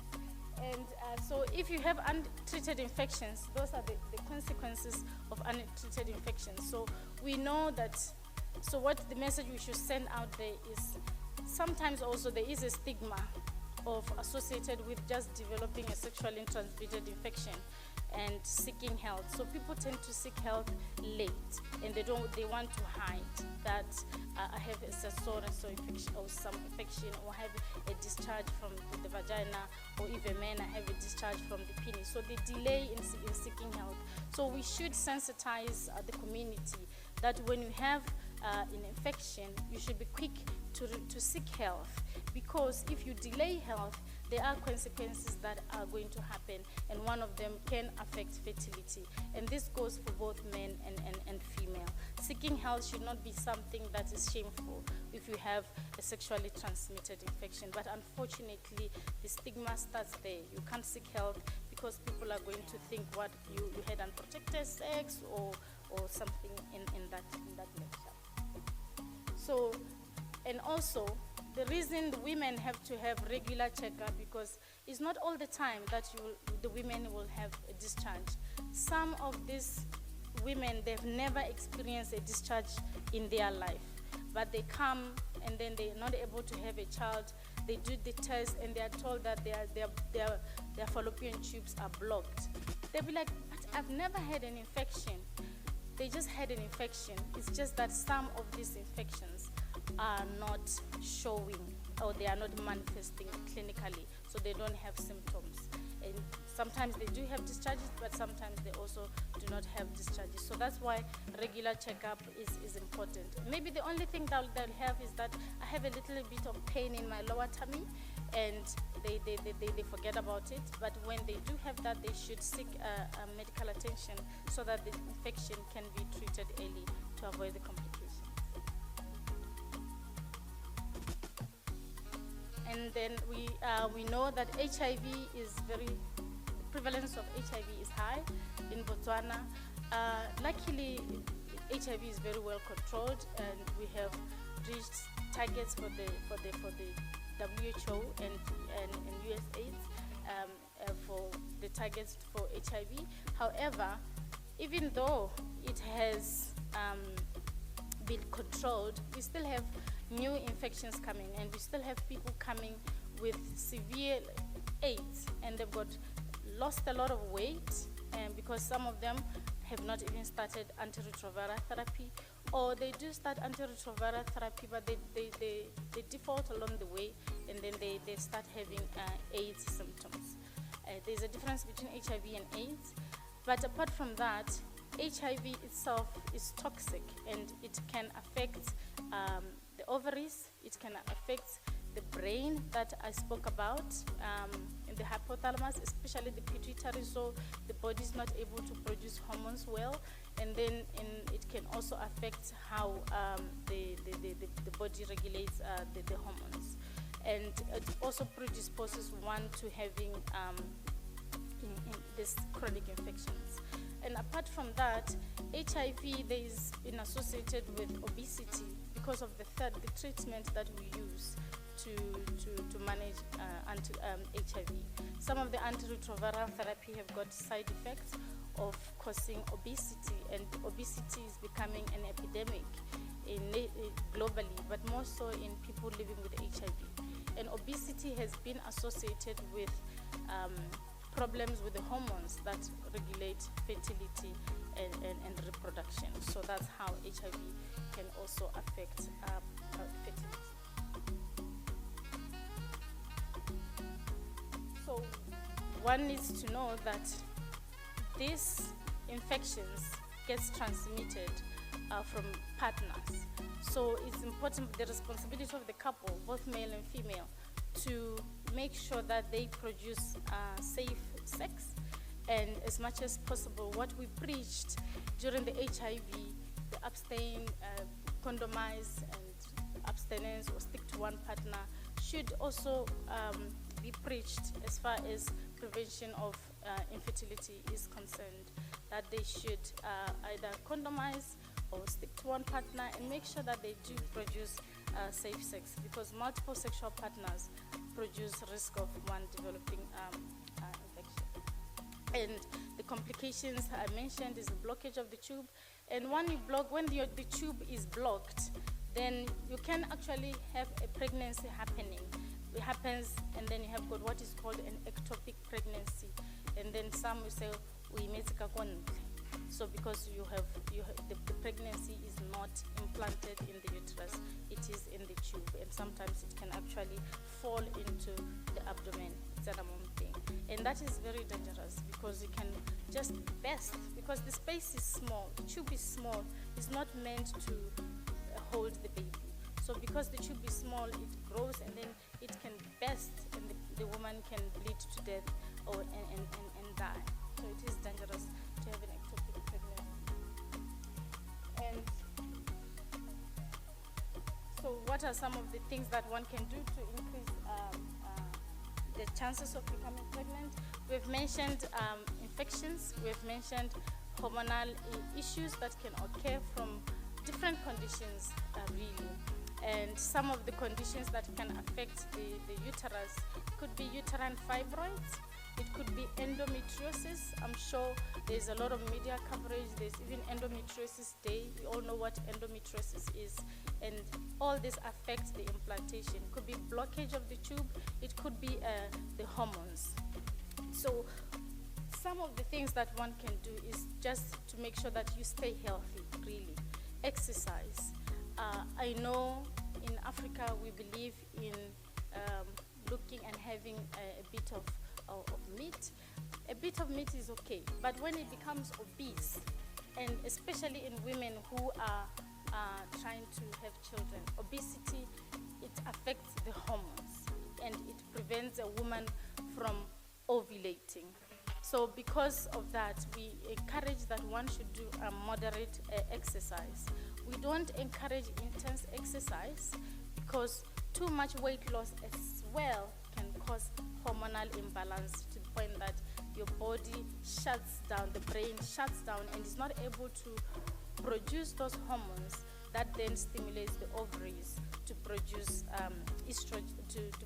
estrogen and progesterone, and you are able to ovulate. So when you are either too thin or too big, you are not able to ovulate, and those are things that can cause infertility. So moderate exercise is healthy, but not intense exercise. And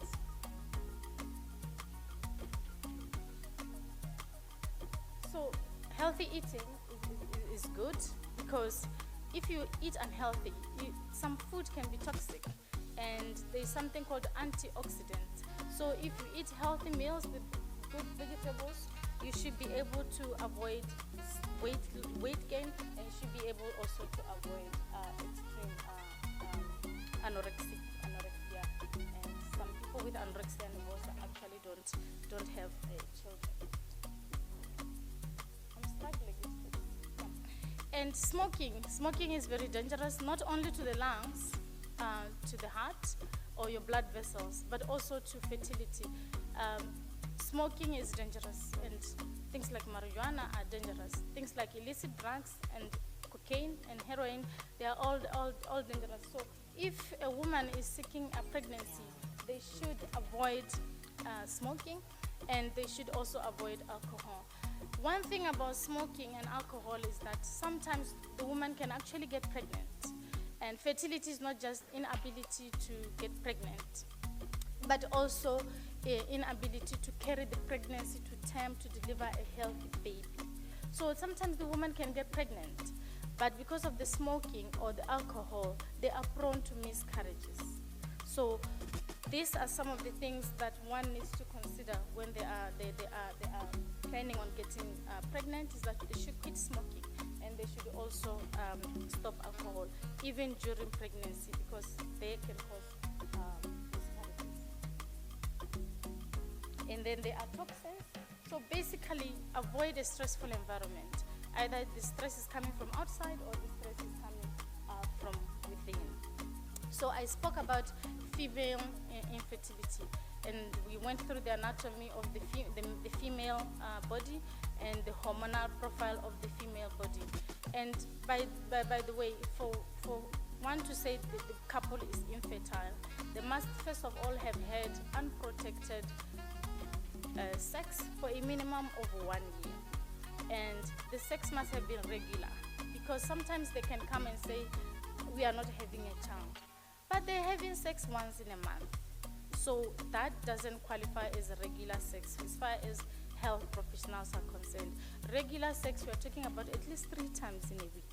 Then we say you're having regular sex. And the sexual intercourse should be, make sure that it's unprotected, and the woman should not have been on a birth control for a period of at least 1 year. So for a male, infertility is that you have not been able to impregnate a woman whom you have been consistently in partner with, having regular sexual intercourse 3 times a week, unprotected, but you're not able to make the woman pregnant. Then we can say that there is a male infertility. And so talking about stigma, when a woman gets married, for example, so meaning that they have to give birth to a child. Is the problem of the woman all the time, and to the point that it has caused divorces, and it has caused severe depression, and even some women have committed, and some have attempted suicide, and even some have become successful because of this stigma that when a child is not coming, it's because of the woman. I'm here to tell you that it's not always the woman. In fact, it's a 50-50 situation. a man can also be infertile, or a man can also have, I don't want us to use infertile. Maybe we should use they have infertility. Because, so let's talk about the anatomy of a male. Man has got, they also have they have hormonal regulation that's coming from the brain. They produce certain hormones that then communicate with the testes. The testes then produce testosterone, and then testosterone is the one that tells the body to produce sperms. A man is not born with a sperm, like a woman who is born with many eggs. So the sperms start produced after puberty. So then once the sperms are produced, they have to now, when during intercourse, then there's ejaculation, and the ejaculation has to be that the sperms are able to move from the testes. There's a tube that then goes and then through the penis and then goes deposited into the woman. So infertility can occur at different levels. Could be a hormone problem, that a man is not able to produce testosterone because they've got a problem in the brain, or they have a problem in the testes themselves. So I will start with the testes. There are some things that can cause, I'll move on. I've already said that it's 50-50, so I'll move on. So there are infertility can be, you are born with it, that maybe you are just destined and you will never have a child, but you can acquire it because of infections and some conditions, diseases that you can acquire as you grow.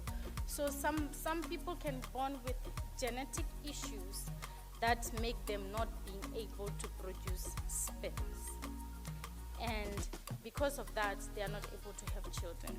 Or a man can have trauma to the testes and they are not able to produce sperms, maybe after puberty. We're talking about things that usually happen after puberty. That's when sperms are okay. Or there's something called torsion, when the blood supply to the testes gets interrupted. Especially it happens in young kids. And then you see that the scrotum swells, and then they said you have torsion. Later on in life, you're likely not to have be able to bear children. There is another thing called makidiani in Botswana. We call it mumps, where the things swell up a little bit. When you have makidiani or you have mumps as a baby, as a child, before puberty, that's fine. It doesn't usually cause problems. But when a male has mumps after puberty, it's most likely to affect the testes. And unfortunately, those men who have mumps after puberty, they are at risk of developing testicular damage from the mumps, and they are not able to get pregnant. Not to get pregnant, to impregnate a woman, because they are not able to produce sperms. So those are the testes. Or a man can also have infections in the sexually transmitted infections. So the infections can cause orchitis, which infection in the testes, and then it can also, because of infection, the tubes that then takes the sperms out of the testes to be ejaculated is not able to pass, because there is blockage that has happened from an infection. So signs of infection in a man also include pain, and they can go to discharges, just like what could happen in a woman. But they can also maybe not have or would have had those discharges, so that can happen. So that is the male sources of infection. And when we come to, those are the blockages. And then when we come to physiology, it could be the hormones. The hormones could be that you have a pituitary thing that's sitting there, like a tumor or an infection or TB of the brain or something. Then the body shuts out from producing those hormones, and because hormonal imbalance, you're not able to produce testosterone. And we've spoken about alcohol. Alcohol is very, very toxic to the testes. Too much alcohol can cause the testes to even atrophy and become smaller. And if that happens, man is not able to produce the testosterone, is not able to produce enough sperms, or the sperms that are produced are unhealthy and are not able to fertilize an egg, or they can't even move. And it's very important as well to talk about the fact that spermatogenesis or production of sperm happens under certain conditions. That's why creation has made the testes to be lower than the body, because it needs a lower temperature. So that's why we advise men not to wear very tight-fitting underwear, so it should be as loose as possible.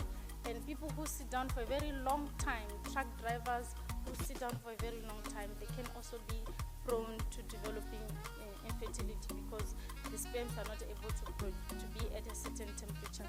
Some men also can have testes not in the scrotum, but they are in the groin above, just below the abdomen.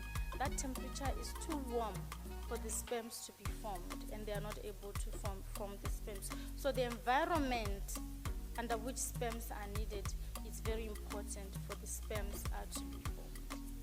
And I want to talk about something that, well, we spoke about alcohol. Smoking is also dangerous. There is something people use, they are bodybuildings this time, and people take steroids and even testosterone to build their bodies. And sometimes men are prescribed testosterone, and because of that, the body shuts down.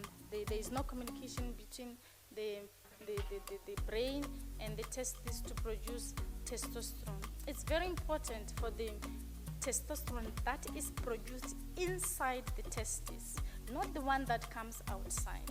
The one that comes outside, you take it as a pill or an injection, most of it is injection. It's actually shut down sperm production, because you need a little bit of testosterone inside the testes for the sperms to okay. So sometimes a man says, I don't have a problem. Get sharp. I'm able to perform. But then maybe they are taking these medications, they are taking these steroids, and they feel like they are very, and they will give them a lot of libido. So they might be in not understanding that actually by so doing, taking this outside testosterone, is actually shutting down their fertility. So I think I've spoken about a lot, and the same thing really, how to prevent this is the same as for the women. Stay healthy and avoid excess alcohol. It's dangerous to the testes and the sperm production. And then avoid any drugs. And if you exercise also, men should not over-exercise, because over-exercise can also shut down the hormone production pathway, and they are not able to produce enough testosterone for reproduction.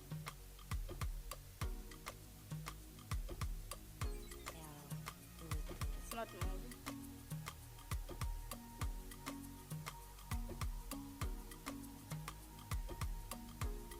Okay. Oh.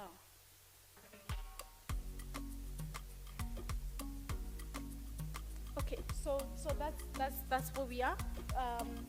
Temperatures we spoke about, and when a man takes a bath, they shouldn't soak themselves in a hot bath, and it become a regular habit, because that affects sperm production. And we spoke about the type of wear they should have to avoid high temperatures, and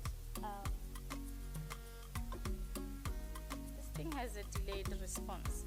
But the bottom line is that one, especially the men, is not just the fact that the sperms are produced, it's the fact they are delivered where they need to be delivered, and then the quality of the sperm as well is important. They should be normal morphology, like not defects. Some of them don't have tails, so they can't move, and then there is decreased mobility. And then lastly, I just want to talk about the fact that sometimes one might not find a cause. They've looked at the woman and they've looked at the man, and there's nothing they can find, which is what they are called unexplained infertility. And most of the time it could be because either the egg or the sperm produces chemicals that then fight each other and repel each other. Even though the system is okay, they are not able to fertilize one another. And it happens in some situations.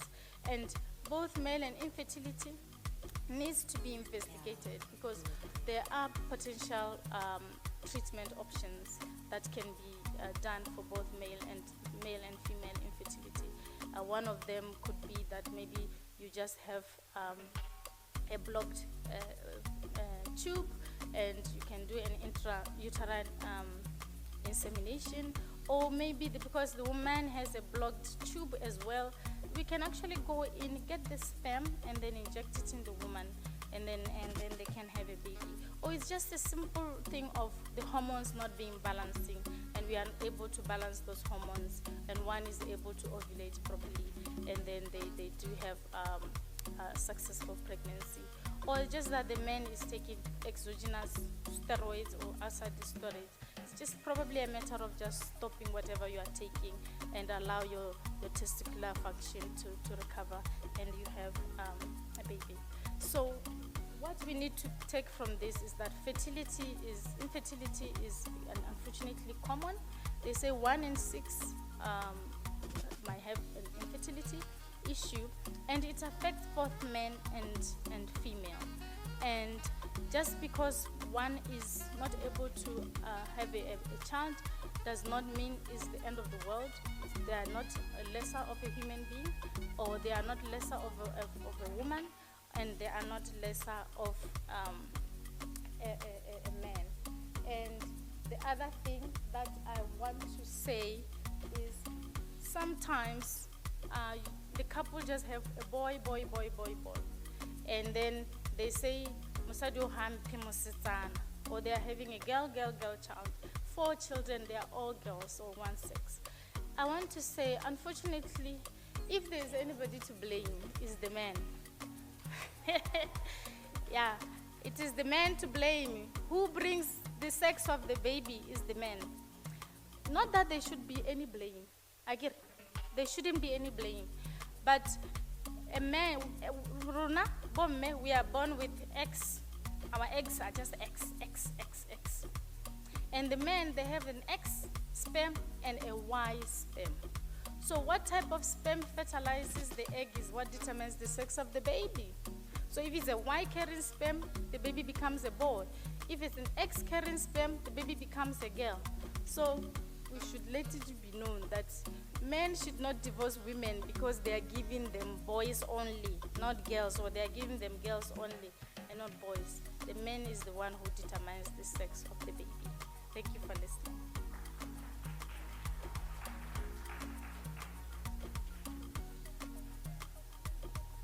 Do I take questions, or there are no questions? Okay, I would like to take questions. If there are any, or any area that you like me to clarify, I'll be happy to do so. There's a question, a hand up.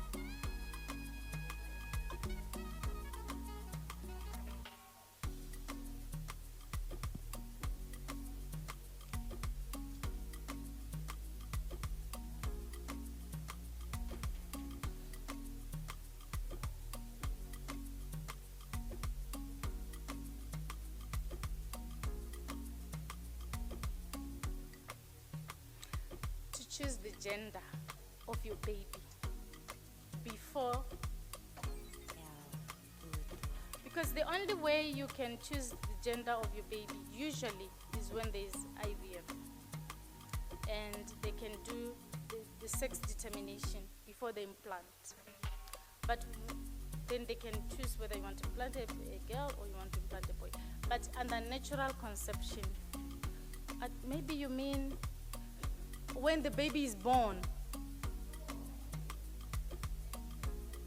Oh, okay, sure, yes. Oh, okay, yeah. Okay, yeah, that's then. But natural conception, unless you can know the gender of the baby, but if you choose, it will mean then you terminate, which is not something that we want. But IVF, they can do gender testing and genetic testing before they implant, and they will be able to say, I want to do the female, I want to do the boy. They can do that.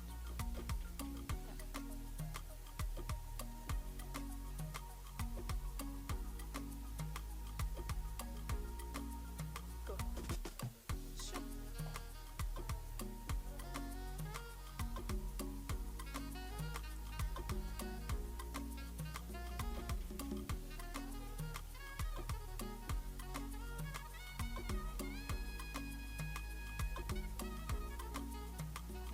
So adoption is available, and women or couples who are not able to conceive, they should always have that as an option if they really want to have a child,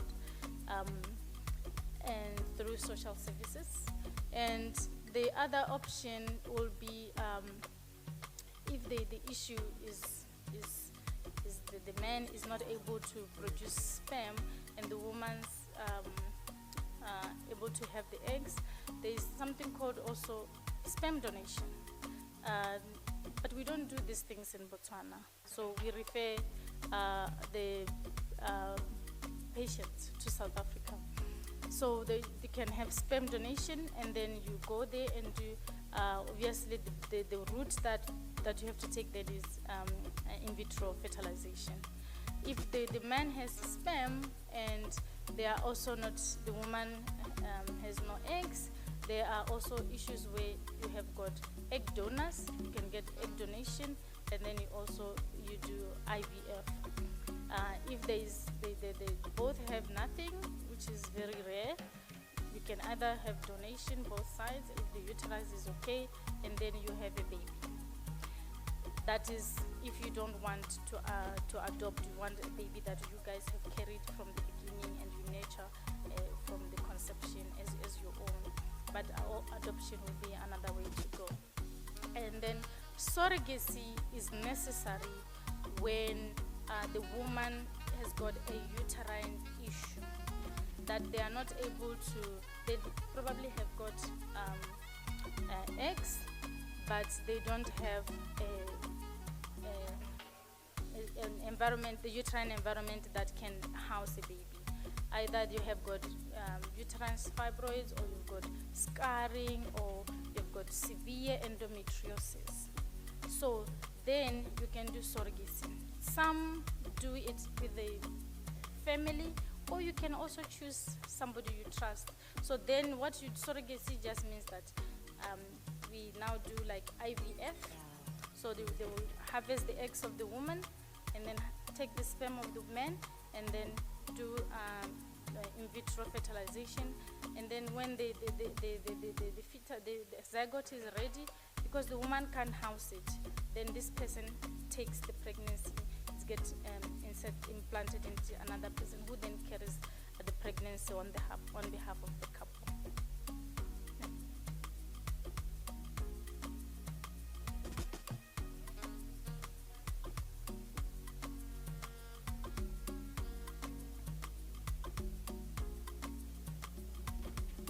Is it?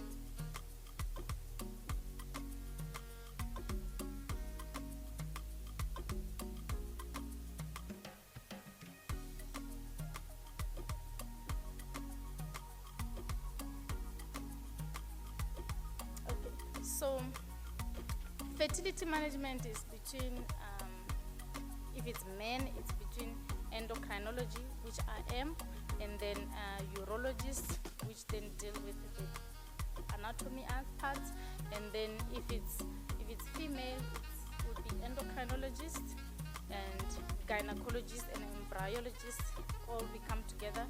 So the actual egg harvesting will be done by the gynecologist.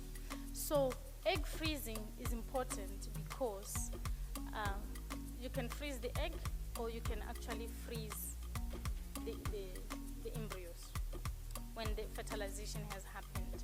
So let's say they want to do IVF, and then they have like 10 embryos. So because it's not 100% that if you take 2 and you implant them, they will definitely implant. So that they might not take. So it's advantageous to have frozen those embryos, because then you don't have to start through the whole process, because the process is very expensive. So it cuts cost. But also later on, when maybe you want another child, you just go back. If the first one is accessible, you just go back for the embryos that you have frozen. Egg freezing is usually done. Some people do egg freezing when they know they are getting old, or sometimes cancer patients who are going to receive toxic medications that will destroy the ovaries. Then they want to freeze their eggs, so that then it improves their chances of being pregnant, they want to have the genetic babies, to say the babies who have got their genetic makeup. So chemotherapy is very toxic to the testes, as well as to the ovary, to the eggs. So sometimes after chemotherapy, they might not able to have ovulation and that. So we advise them to freeze the eggs, so that later on. But once the eggs are frozen, obviously the only way you can conceive after that is intrauterine, in vitro fertilization. So there are advantages of that. But why we don't have it in Botswana, we are behind in a lot of things. We don't have a lot of expertise to do that yet, and we don't have fertility doctors. We have one who is just studied fertility, but he's not started doing the procedures yet. And we have very few endocrinologists. I think in the public sector, I'm the only one. And then we have 2 other Botswana in the private. We do have a gynecologist, but after that, one needs to, although after gynecology, you need to do reproductive and fertility medicine, which majority have not done. So maybe we will get there, but we have referred most of our patients across the border, and we have had successful stories. Management of couple infertility.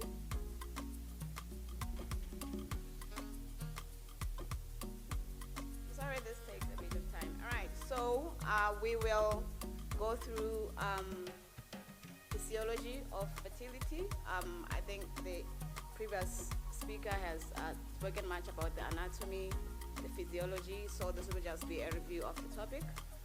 We will talk about the causes of infertility, basic treatments, and lastly we will talk about why we should not stigmatize infertility.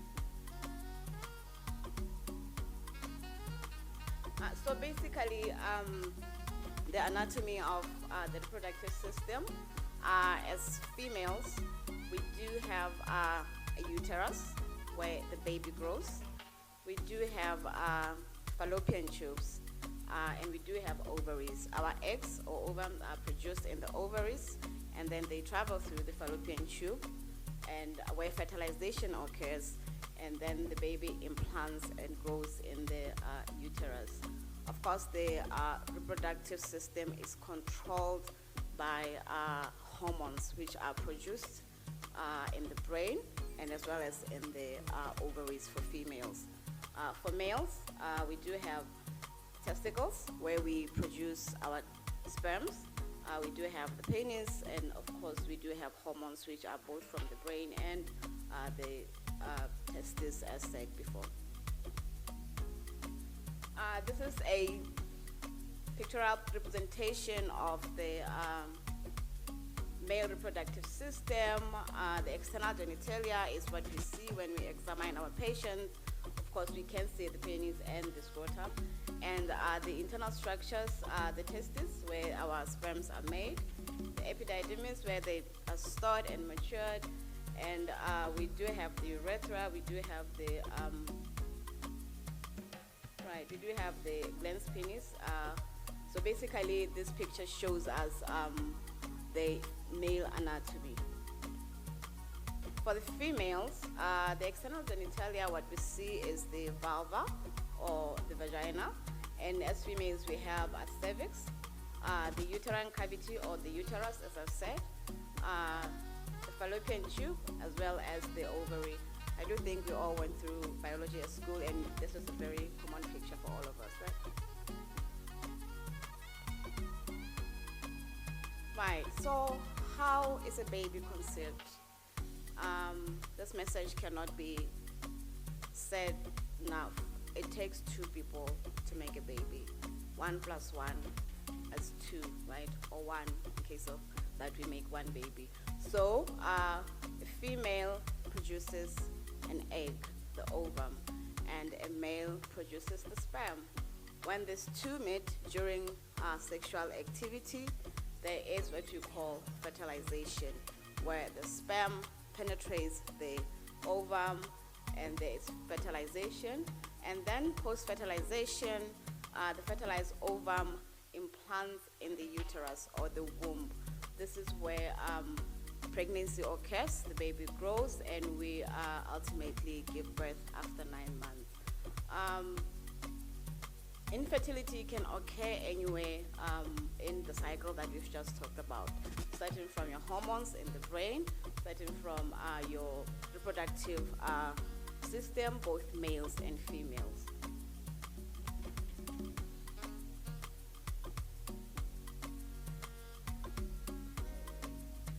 Right, so for fertilization to occur, as we said before, 1, you need a healthy sperm.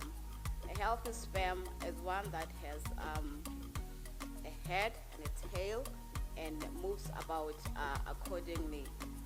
So the sperm needs to be deposited into the vagina or the vaginal valve, and then the sperm penetrates the vagina and heads towards the uterus. At the same time, you also need to have an ovum that has been produced, a healthy ovum produced from the ovaries. And this ovum needs to be ovulated, where it is goes from the ovary into the fallopian tube. It is in the fallopian tube where fertilization occurs. So the ovum has to be released from the ovary into the fallopian tube in order for fertilization to occur. After fertilization, the fertilized ovum then travels to the uterus, implants, and then there is implantation is followed by pregnancy. So following fertilization in the fallopian tube, the fertilized ovum divides into many cells, and it grows as the days go by. And in its path, it grows from the fallopian tube towards the uterus, and ultimately implants in the uterus. So you do need to have a functional ovum.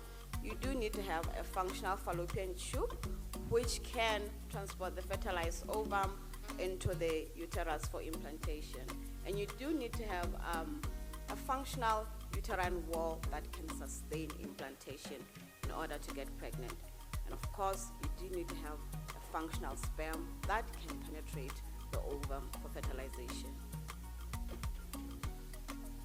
So, main causes of infertility, as we have covered this before, there are many factors that can lead to infertility. Sometimes men cannot be able to produce sperm, where when you evaluate the semen, there is no sperm. We don't have adequate number of sperms in the semen. Sperms can be produced, but of poor quality. They either have no tails, they have dysfunctional hairs, and they therefore cannot fertilize the ova. For female factors, we can have ovulatory dysfunctions where we cannot produce ova on a monthly basis. The commonest cause of infertility, especially in Southern Africa, is blocked tubes. Our tubes can be blocked, which then impedes fertilization. This mostly results from infections. Sometimes we cannot get pregnant because the uterus is unfavorable to implantation. There is distortion, or there is distortion in the uterus, and therefore we cannot implant. The message here is that it takes two to make a baby, and therefore either of the two can be the problem, which can lead to infertility. As said before, there are both male factors and female factors, and they contribute equally to infertility. We find that male factor brings about 30% of causes, female factors responsible for 30% of causes. And as said before, sometimes we have couples who are unable to get pregnant, but when we examine them, do all the investigations, we cannot find explanation as to why they cannot conceive. And this is unexplained infertility, occurs in 10% of the cases. This is just a pictorial representation of the previous slide. So again, there are many causes of infertility, both on the male and female side. So how do we treat infertility? First, we should define infertility. As the doctor has said, the couple should have had regular sexual intercourse for at least 1 year, and the female should not have been on any contraception. So after 1 year of failing to conceive, then a couple may be considered infertile. So we can find the cause of infertility by, one, diagnosing infertility, listening to the story of couples not being able to get pregnant, examining them, and doing investigations. There are investigations that can be done through the laboratory, such as hormonal profiling. We can do imaging investigations, such as your ultrasound, to find out the cause of the infertility. Major causes of infertility, commonest causes of infertility, like I said, are infections, untreated sexually transmitted infections. Miscarriages can lead to infections. Miscarriages can also lead to distortion of the uterus, where we have to, if we have to do evacuation over and over, it can lead to women not being able to conceive. Again, blocked tubes in women are the commonest, also resulting from infections. Poor quality sperms in men can also lead to infertility issues. And this can only be found out when we do the appropriate investigations. Doing investigations and finding the cause of infertility helps us in treating infertility, and therefore affording couples the ability to get treated and have a chance to get pregnant. For infections, given the relevant treatment when we diagnose the infection. In order to treat said infections, we have to, one, acknowledge when we have infections, present to the relevant people so that we can be treated. Other treatments include, of course, hormonal treatment. If we've done laboratory investigations and found out there are hormonal problems. We also have assisted reproduction for infertility, both for the males and females. In women, there are surgical treatments that can be done depending on the cause of infertility. For women whose causes are fibroids, which would lead to problems with implantation, we can do surgeries to remove such fibroids and increase the chances of getting pregnant. And tubes, we can unblock the tubes if we diagnose that a woman has blocked tubes. And of course, as I said, we can also do assisted reproduction. Medically assisted reproduction, we do have artificial insemination. Basically, we find a man's sperm is inserted into a woman's reproductive system, allowing for fertilization. We can do artificial insemination either through the use of a partner's sperm if the partner does not have male factor infertility, or we can use a donor sperm if the cause of infertility is due to a male factor. In vitro fertilization, another form of medically assisted reproduction where we do fertilization in a laboratory, right? Where we collect a woman's ova and men's sperm, and then in a dish in a laboratory we do allow fertilization, and then this is implanted into the women. Another form of IVF called intercystoplasmic sperm injection, commonly used for when men have male factor infertility. In this method, we just pick one good sperm from a man and we inject it into a woman's ova, and then we implant in the uterus. We also can do donation of gametes if both the men or the women have, a man has no good sperms or woman has no ova, we can do a donation of gametes. In order to do medically assisted reproduction, there are a lot of resources that need to be in place. One, you need to have the expertise who know how to do such things. Two, you need to have the right equipment, the right laboratories, and also you need to have legislation that puts the processes in place, and we need to set up good medical ethics in order for medical assisted reproduction techniques to work for us. As said before, unfortunately in Botswana, we do not yet have this, and therefore we can only send patients abroad.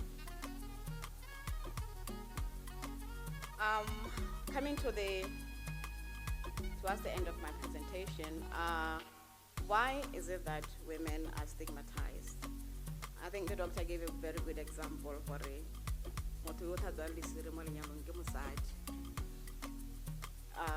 why is it always a woman's problem? It is because, one, we associate the word sterile with just the women. Infertility is a woman's problem, right? Women who cannot bear children are seen as not women enough.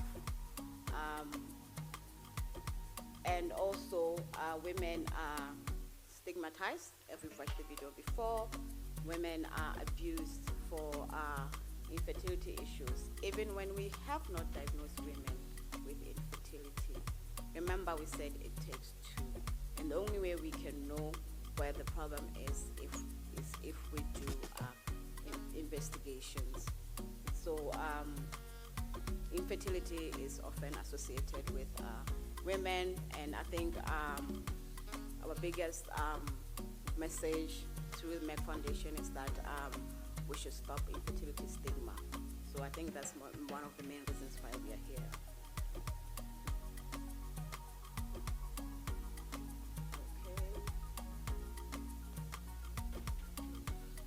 Okay, so why again there is inequality between men and women in our society. You find, like we said, it is always a women's problem. It is always mostly women who depend on men for their livelihood. It is often difficult to get men to come for consultation rooms, so that you have a couple who has infertility issues. As the woman who comes a lot of time, I cannot get pregnant. And when we advise, can they bring your partner along so that we investigate the two of you, because we know it takes two. It's often one of the challenges that we find. Men are not coming forth in terms of seeking help for infertility or couple infertility. Another issue, poor management of infertility programs. Often patients who have infertility take long to get the right treatment, either because of where they are, they cannot reach the right people, or they simply they simply do not know that they have this problem, or we fail them because of we cannot adequately pick that this needs somebody of higher expertise, and often it takes a long time for women to get treatment. Unfavorable health pyramid. Often the healthcare system, the referral, the way in which we refer patients, women take long to reach to where they need to be in order to be rightfully treated. These are some of the things that affect women who have infertility issues.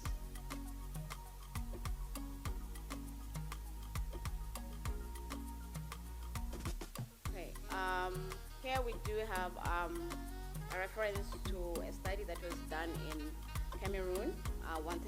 This study was focused on major problems of infertility management in Cameroon, and what the study found was that one, there is a lot of infertility, right? And of course, stigma towards the women. It is the women's problem. And one of the major issues that was found is that there is no qualified medical staff. Patients do not have access to the relevant people, and of course, the cost of fertility management. Fertility management is very, very expensive, and this is similar to everywhere in Africa. In Botswana, we experience the same thing. As the doctor has said, fertility treatment is quite expensive, and we do not yet have the relevant or the right specialists or expertise to institute fertility management. This pyramid represents the healthcare levels that often women or couples go through when they seek treatment. At the lowest level, they often start anywhere that they can start, either traditional healer because of the herb, or primary care setting, presenting with problems, and the next level would be in Botswana, a general practitioner. That would be your next level. The amount of time it takes to go from the first level to the second level also compounds on how soon we can offer treatment to our patients. Our third and fourth level are consultative specialists, and we do know that we do have a challenge in terms of getting consultation with the specialist, booking for consultation with the specialist. So some of the challenges that we face. This is generally the flow of care for fertility across Africa. This is an example of how a woman would go through when they present with issues of infertility. Starting at the lowest level, you find that we do non-specific treatment. And in our setting, our lowest level will be our health post. And you'll find that women often present early with issues of paternity infertility. I have a discharge, I have low abdominal pains. We give them non-specific treatment. The next level we send them to, we still do give them non-specific treatment.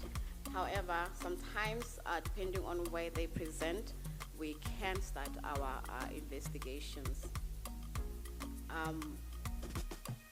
The most important thing to take away from this is how long it takes them to reach the relevant people. So the question is, how do we curb this? What is it that we should do so that when women present, there is a timely attendance, they get treatment at the right time? One, let's talk more about infertility. Let's make it a problem. Let's make it a common thing. Let's not stigmatize it. Let everybody know that infertility, just like hypertension, is a disease. You need to present, you need to be seen, you need to be given the right treatment at the right time. And then let's have more expertise so that when women present with this, they are rightfully sent to the relevant people on time. And how do we fight against stigma? Education at all levels. Education to our young people, education to our youth, education to our men, training of adults and young people. We cannot forget the major role of the media. For people to know about infertility, the media has to carry the message, which we hope they will do.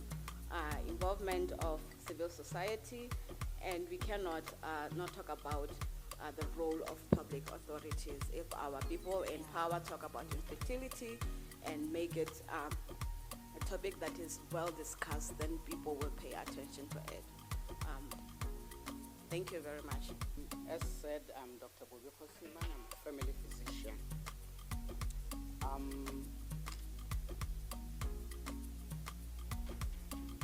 We are going to be talking about diabetes and hypertension, and hopefully from this lecture you will be able to promote healthy lifestyle and raise awareness about prevention and early detection of both diabetes and hypertension.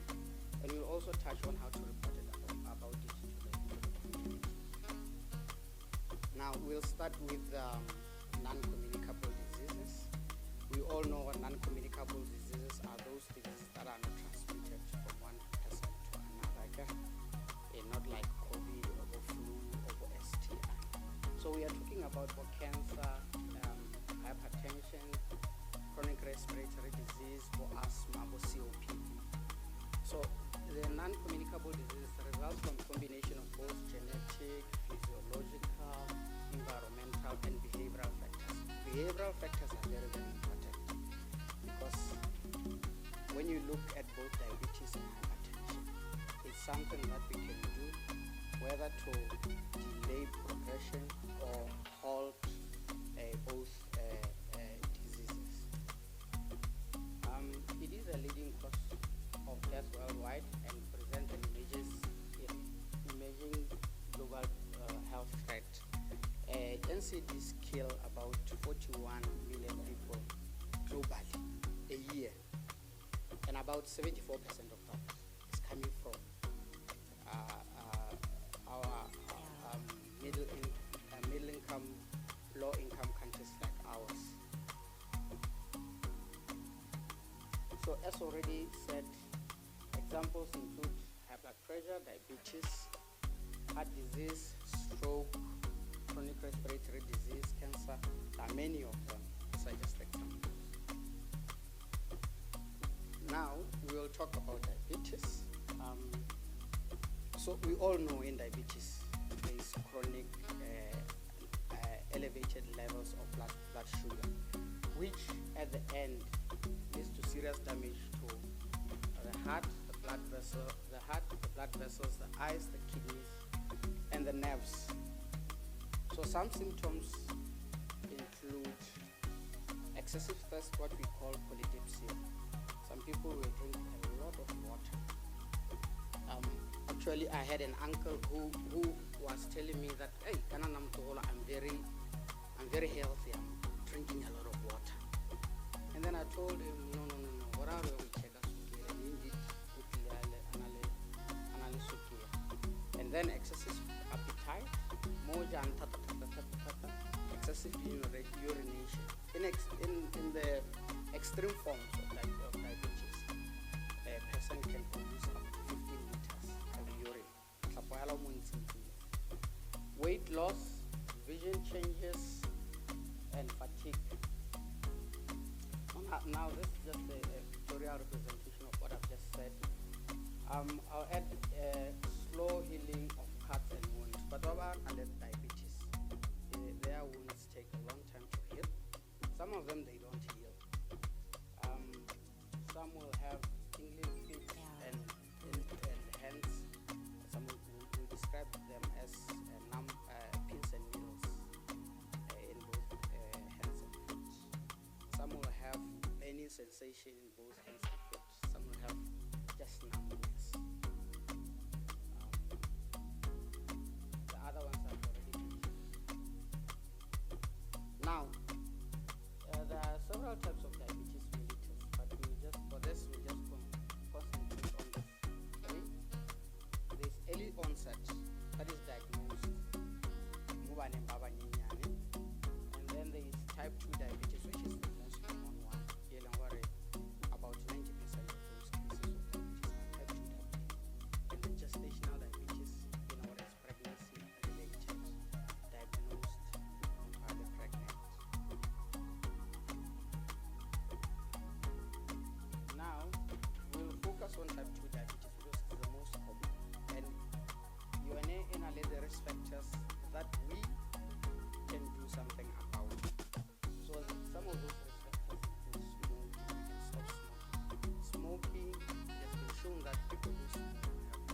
high risk of having diabetes than those who don't smoke.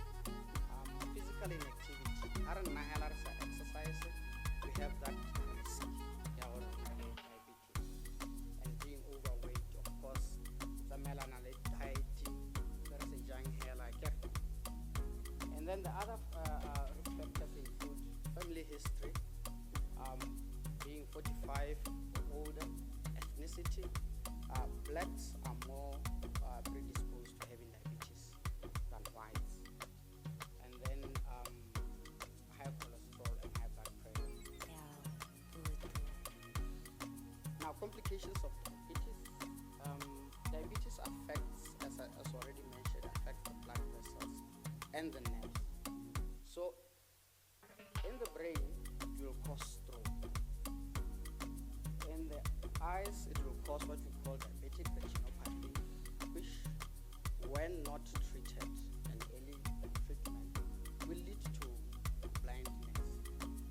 And in the heart, it causes heart disease, heart attack, and chronic pain on the chest, angina, and kidney failure.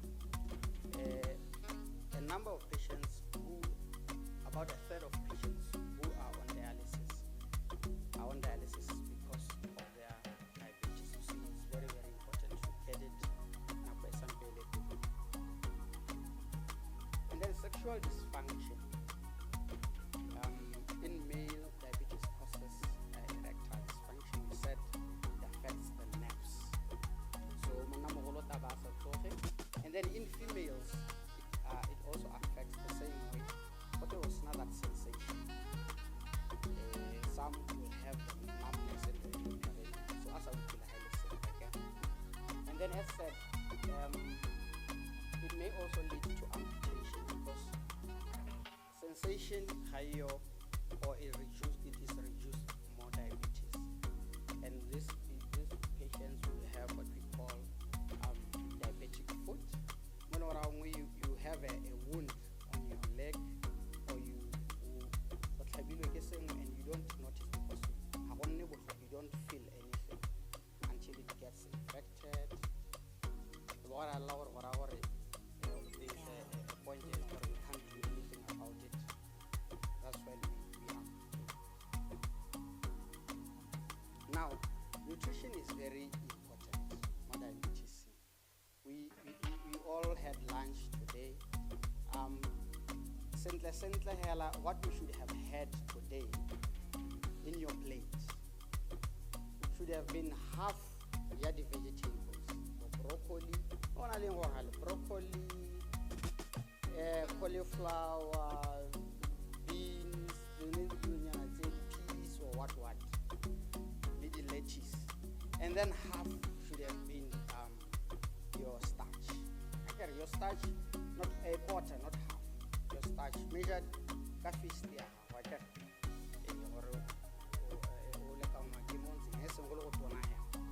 and then another quarter even your proteins. So it is also important for the especially the fats.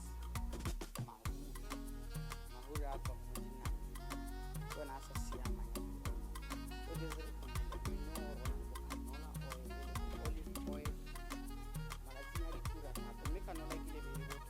so those ones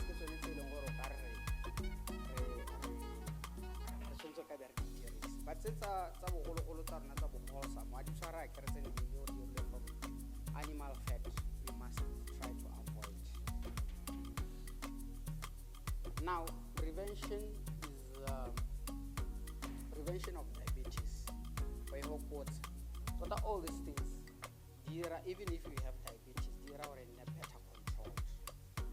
So healthy body weight, calculate that BMI 18.5 to 24.9 kg per meter squared is a normal BMI. And then being physically active, it is recommended for adults that they exercise, moderate intensity exercise, 150 minutes a week. That translates to about 30 5 days. What are okay for Monday until Friday, 30 minutes moderate intensity exercise.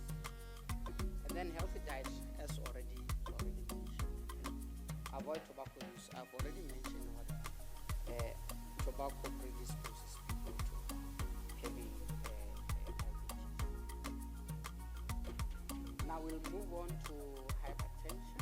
We know hypertension is a silent killer. So it is called a silent killer because most of patients who have hypertension don't have any symptoms. Actually, 50% of us may have hypertension.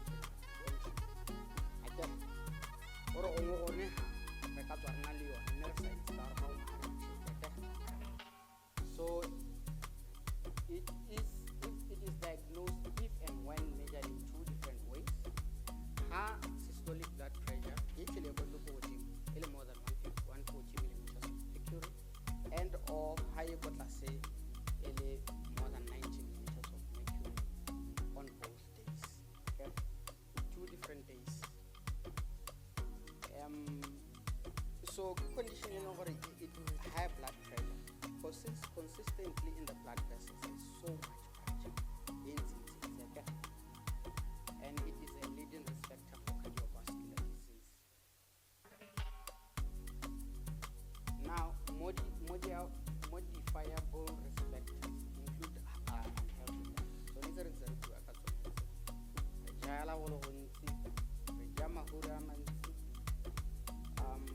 physical inactivity, I've already spoken about it. It's the same for every show. 150 minutes a week, at least of moderate intensity exercise. For jogger, or if you don't jog, brisk walking again until you get your heart beating fast and you have consumption of alcohol and tobacco and being overweight. So the non-modifiable ones are hypertension, history of hypertension, age more than 65, or coexisting diseases such as diabetes. Another diabetes more a risk factor. You have high chances of having hypertension.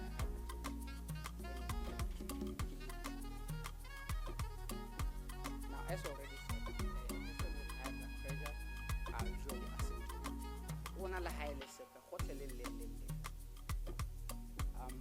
And mostly some of them will come with complications. Measuring the blood pressure is the only way to diagnose high blood pressure. For our hello, we don't measure our blood pressure. We will not know what so it is very important for us. Public health facilities. You can go to some health clinic and check for blood pressure. Just you send allowed to check out my blood pressure and blood sugar. Once in a while, or once a year. But when symptoms do occur, early morning headaches, nosebleed, irregular heart rhythms, vision changes, and buzzing in the ears, tinnitus. Those are some of the symptoms of hypertension for those who have symptoms. But in severe hypertension, patients will have fatigue, nausea, vomiting, confusion, anxiety, chest pains, and muscle tremors. Now, complications of hypertension are many. Because of pressure in the blood vessels, so much pressure, the blood vessel walls thicken to acclimatize to the high pressure in it. And then in the end, it will cause stroke, heart attack, and kidney damage. But then also, when the pressure is very, very high, the blood vessels can just burst. And if they burst in your brain, it is called hemorrhagic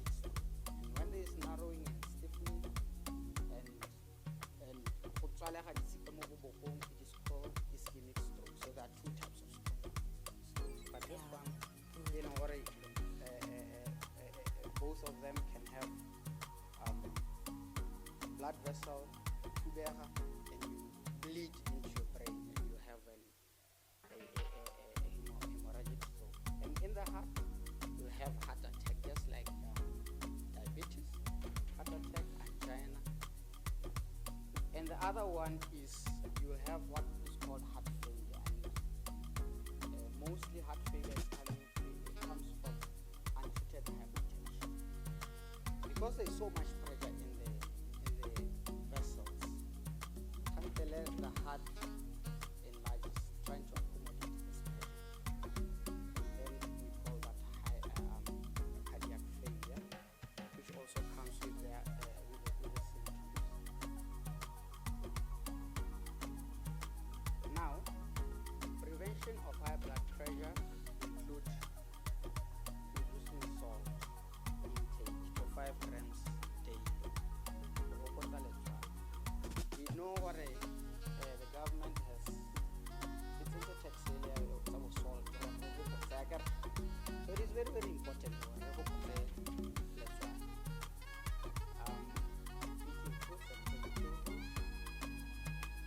avoid saturated fats and trans fats. Don't you just study beggars? Every weekend, how do they that's when it's avoiding smoking, reduce alcohol intake.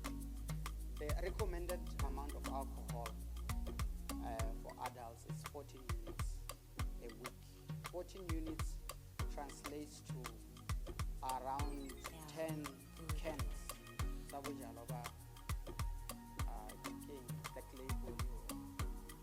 10 cans, but must not be more than 4 cans in a sitting.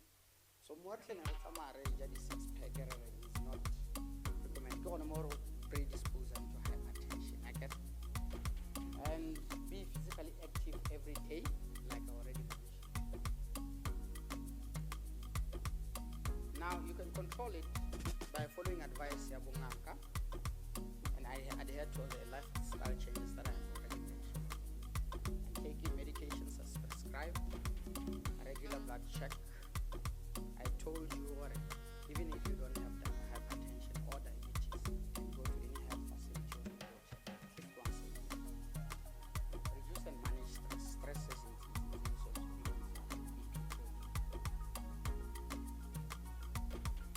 now, with what I have already mentioned, your role is to provide important link between the residents and health information.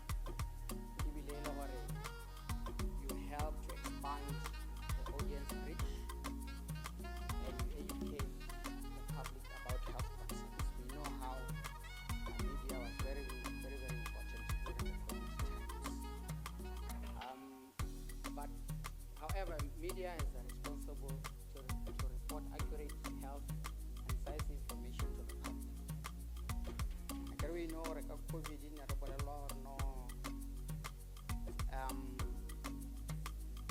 how one urine, this and that, we know that was not true. Even this for hypertension, we know there are so many people who are selling their products that can help with hypertension. Mostly it's not true. Unless it's coming from health personnel, it should not be, it should be, it's also a level locally. We know what on a level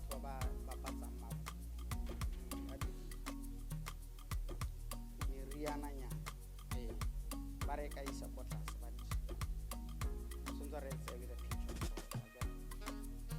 so media can play a supplementary role by being integrated into the program that includes face-to-face and other forms of intervention. We have that already with our stakeholders, our friends in BTV and everywhere else. There is slots for us to go and inform the public about anything that concerns them in health.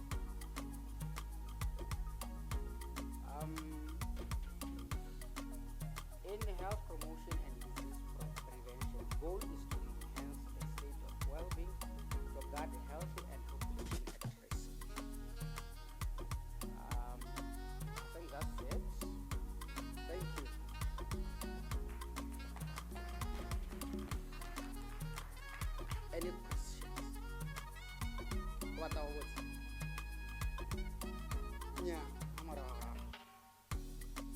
Yes, yes, I think I know what you want to ask.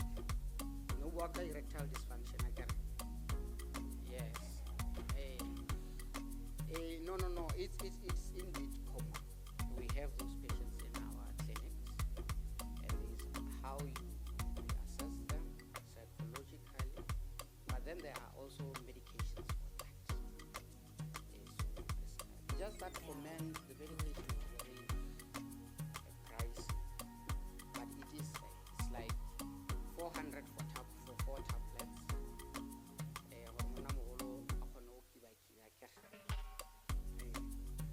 But we do.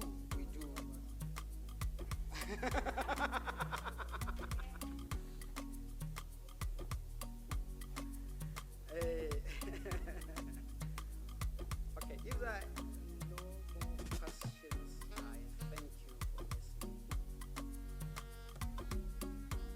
So I've been asked to talk on the influence of infertility stigma and other social issues, child marriage, FGM on women and couples. Already we have had many speakers talking on the issue of infertility. That's the mini outline that we go through.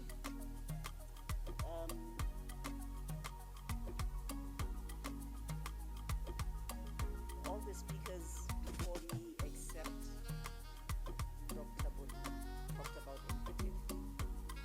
So this is a repetition, so that by the end of the day, I know we'll be able to just have it rolling off our tongues. There's another statistic that says 1 in 6 people could have a problem of infertility. And I thought to bring it home, maybe we could count 1, 2, 3, 4, 5, 6. Somebody among you.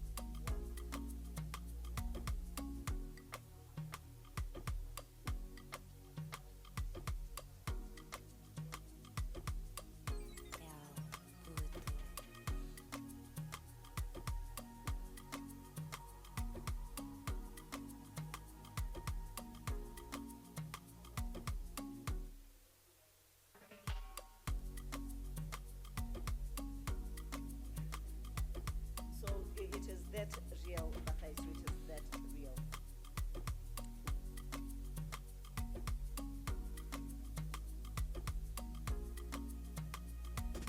This was also depicted by one presenter earlier today and explained it so beautifully. I will not repeat because I really understood it clearly.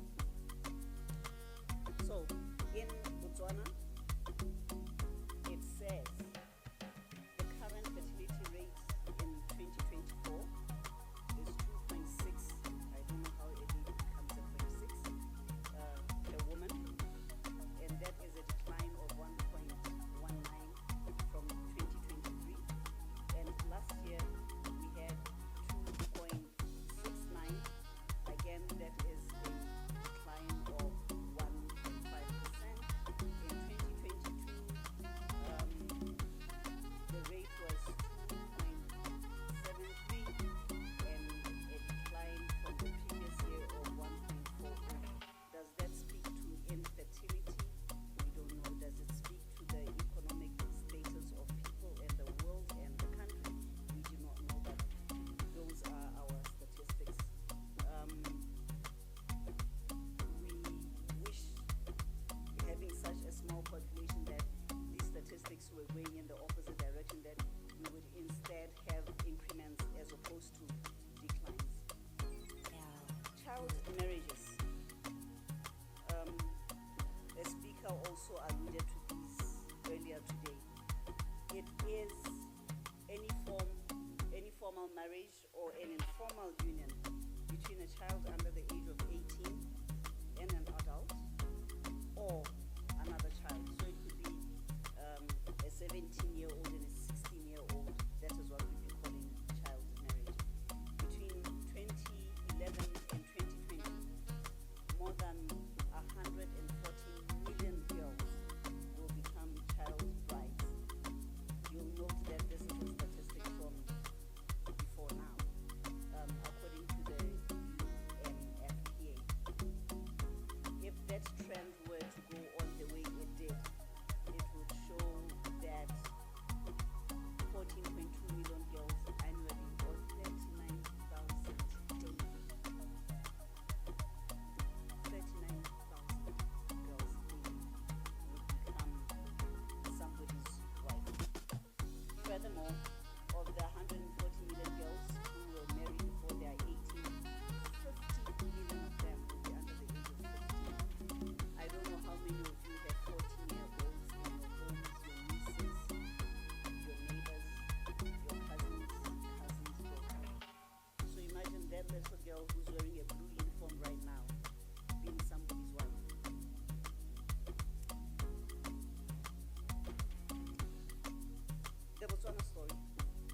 Children's Act says that anyone under the age of 18 is a minor. And our Marriage Act further says marriages of minors is prohibited. So when the Children's Act identified and defined 18 and below as a minor, our Marriage Act further went on to say marriage of minors is prohibited. That is how our Children's Act protects our children. Many years ago, there was a thing called Kobeletswa, where a child being born would be earmarked for an older person. I believe that practice, though I'm not a practitioner of culture, is not in play anymore. I hadn't heard of it, at least not within my lifetime. What I heard during my lifetime was but currently I haven't heard of those. There's also this painful practice that has no medical benefits called female genital mutilation. It comprises all procedures that involve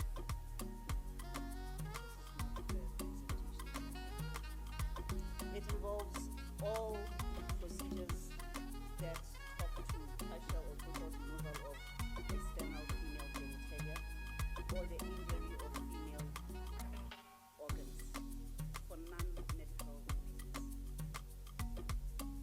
So, there are 4 types of female genital mutilation. Folks, this is not the slide that I had sent. It's not the final slide that I had sent. The final slide was better depicted than this. Yeah. There is the partial or removal of the clitoral glands. There could also be the removal or the partial removal of the prepuce. That's being type 1 of female genital mutilation.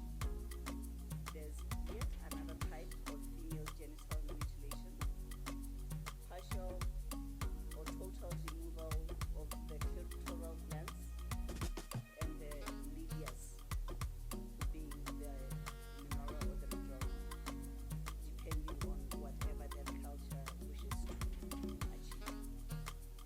There is type 3, also known as infibulation, narrowing of the vaginal opening by creating a covering seal.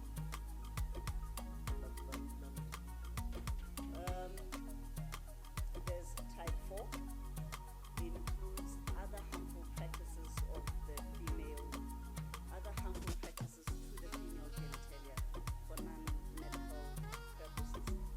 Pricking, piercing, incising, scraping, fracturizing the genital.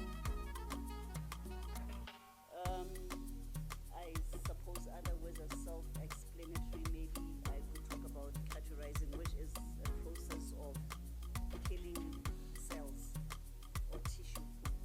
Now, this could be done using tools. It could be using a hot tool or a cold one.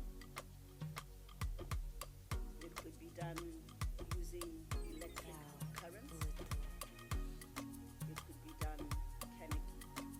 And when using chemicals, liquid hydrogen, really in the treatment of treatment or prevention or killing what they believe is cancerous cells in the cervix. So, take a moment and just squeeze your thumb. Squeeze your thumb, please. If we had washed our hands, I would say bite your thumb. Imagine private parts experiencing pain that is more painful than this and living with that. genitalia was created was such that all parts are important, also so that they could be protective of the whole structure. So when some parts of the structure have been torn off, chopped off, you can just imagine what kind of torture and pain that is. Thank you. Maybe we are just sure why when I experience the pain. So, a presenter earlier said they have not heard of female genital mutilation in Botswana. This story is reported out of the United States of America of a fellow Botswana who resided there, and the immigration status changed because they had overstayed their stay. They didn't have the proper documents, and the individual got married to someone, and when immigration followed up, they discovered that Musa was married indeed to someone who was still married, but they soon divorced, leaving her on the ledge. So she went through the court process, and one of the things that she put forward to the courts to allow her to stay in the US was that she really escaped kidnapping in Botswana by her family, because her grandmother was a medicine woman of old who practiced female genital mutilation, and she was supposed to have been mutilated, so she ran away from Botswana and went to the US to escape that. The judge then said, female genital mutilation is not widely practiced in Botswana. The judge pointed to a 2005 study by UNICEF that says 3 million girls in Africa at risk of female genital mutilation each year. So, just because of that statistic, even though the judge had said it's not widely practiced in Botswana, I think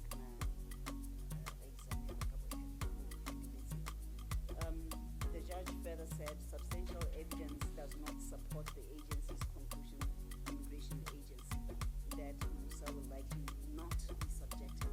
That is how she was allowed to stay in the US. I don't know where you come from, but where I come from, Kobarolo farms, that is not practiced. Where I am married, that is not practiced. I don't know about other areas, but do you know of this practice in Botswana, anywhere, somewhere? You can just raise a finger. So Musa was trying her luck, simply because it's widely practiced in Africa, not necessarily in Botswana. So that is the story of Botswana. Evidence from the audience here is that it is not practiced. Musa fabricated a beautiful story that the judge fell for her luck. Stigma is defined as negative feeling of being different from others in society and being contrary to social norms. The term originated in ancient Greece, where it referred to symbols burned into the skin of enslaved people and people judged as criminal traitors, so that it was a mark on them so that society could see them and shun them. These symbols suggested that the person was blemished and that others should avoid them and shun them. This is where the word stigma comes from. Ancient Greece, where people were branded as traitors for criminal behavior, imitators, or those that were enslaved. In a nutshell, Besu, stigma refers to any negative attitude,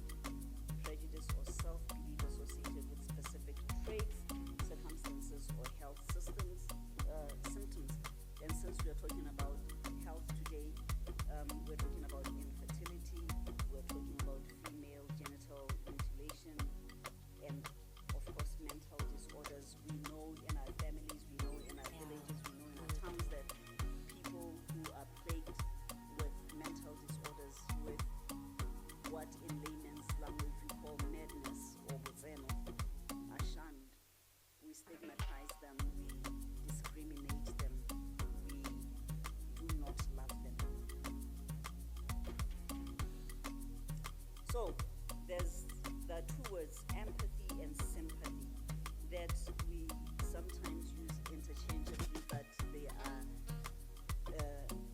it's not what you say, the difference is the same. I'd like you for a moment to follow the story that I'm going to share here.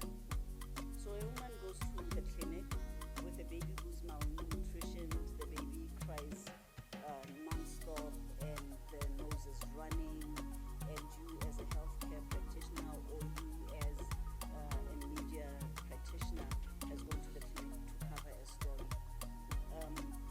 And then that you observe this, there are two people who go and talk to the mother. There's woman A who goes there and says, oh ma, Nana is not feeling well. Babunga kabatla mutusi. Ines, kota mutusa na. Makopa mutusi. That is empathy. Woman B, yo, that is feeling pity. That is not even putting yourself in the shoes of that person, but feeling pity for this person, feeling sorry for this person. That is why when we have bereavements, we say, I express my sympathies to you, because you could even cry with that person. You don't often say, I'm expressing my empathy. Empathy is putting yourself in the shoes of a person. Empathy is treating a person in a way that you would love to be compassionately treated. Now, talking to you media personnel, when reporting, it is imperative that what you give the reader is what you would wish to be read about you, such that what we portray is a story that has empathy, maybe a little sympathy. We don't want to make people cry, but we want to make people understand. We want to have people putting themselves in the shoes of that person to be compassionate. So, ability to identify and understand another person's situation and feelings. You can understand that person's situation. You may have had similar experience, you may have had. Understanding and acceptance are involved. When we talk about sympathy, it is where feelings of sorrow and pity for someone's misfortune are experienced. You cannot understand the situation. Instead, you are just tearful and crying and pitiful towards that person. You will not have had similar experience. Pity, sorrow, and concern are evoked, as opposed to understanding and acceptance. In this case, it is pity and sorrow and concern. Mokubuambo, our shame, but in empathy, our shames.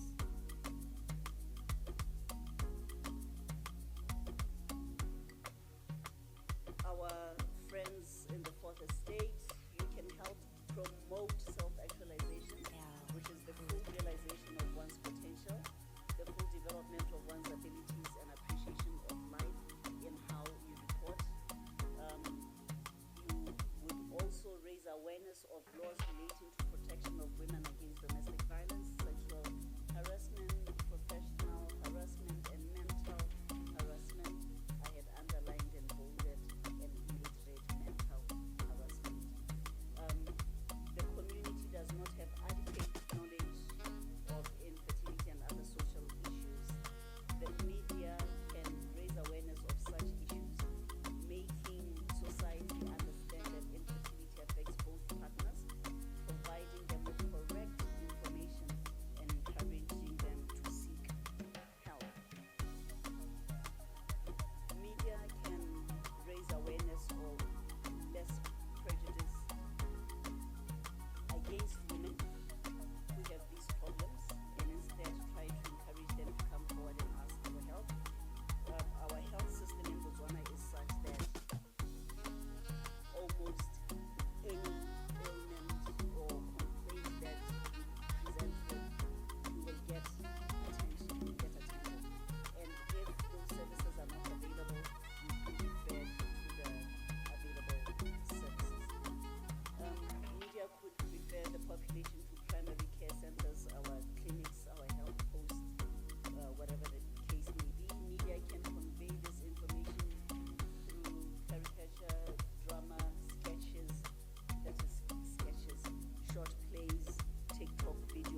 children.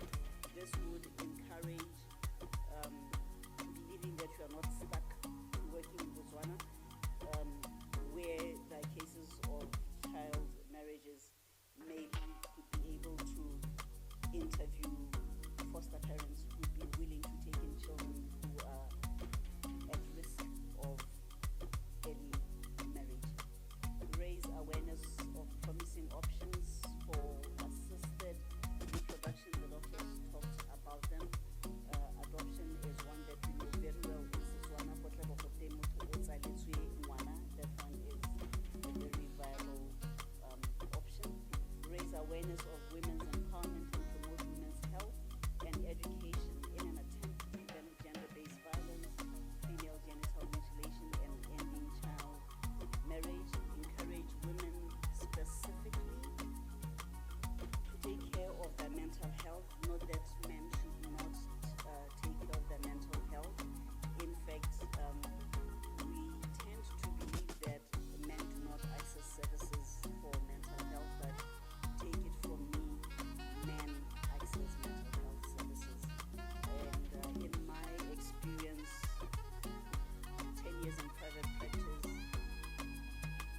24 years as a psychologist. I'm 25 years old, for the record, please. It has been more men who stay long in the treatment process of psychotherapy. Women would come and then leave along the way, but men stay through to complete their treatments. Big up to the gentlemen.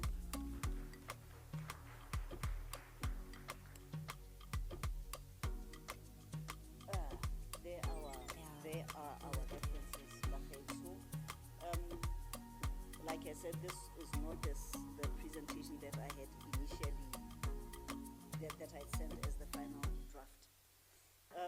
There are social problems that pop up with these issues that we've been talking about. There is isolation.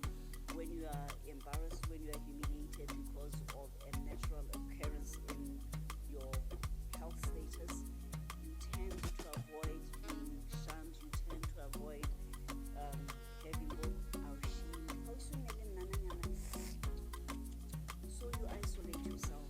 In isolating yourself, then pops up the psychological problems of when you are alone. Oftentimes that is when the mind goes into dark places and we have the development of mental disorders. We are talking about depressive disorders. We are talking about the whole shebang of anxiety disorders. So I will take very simple questions.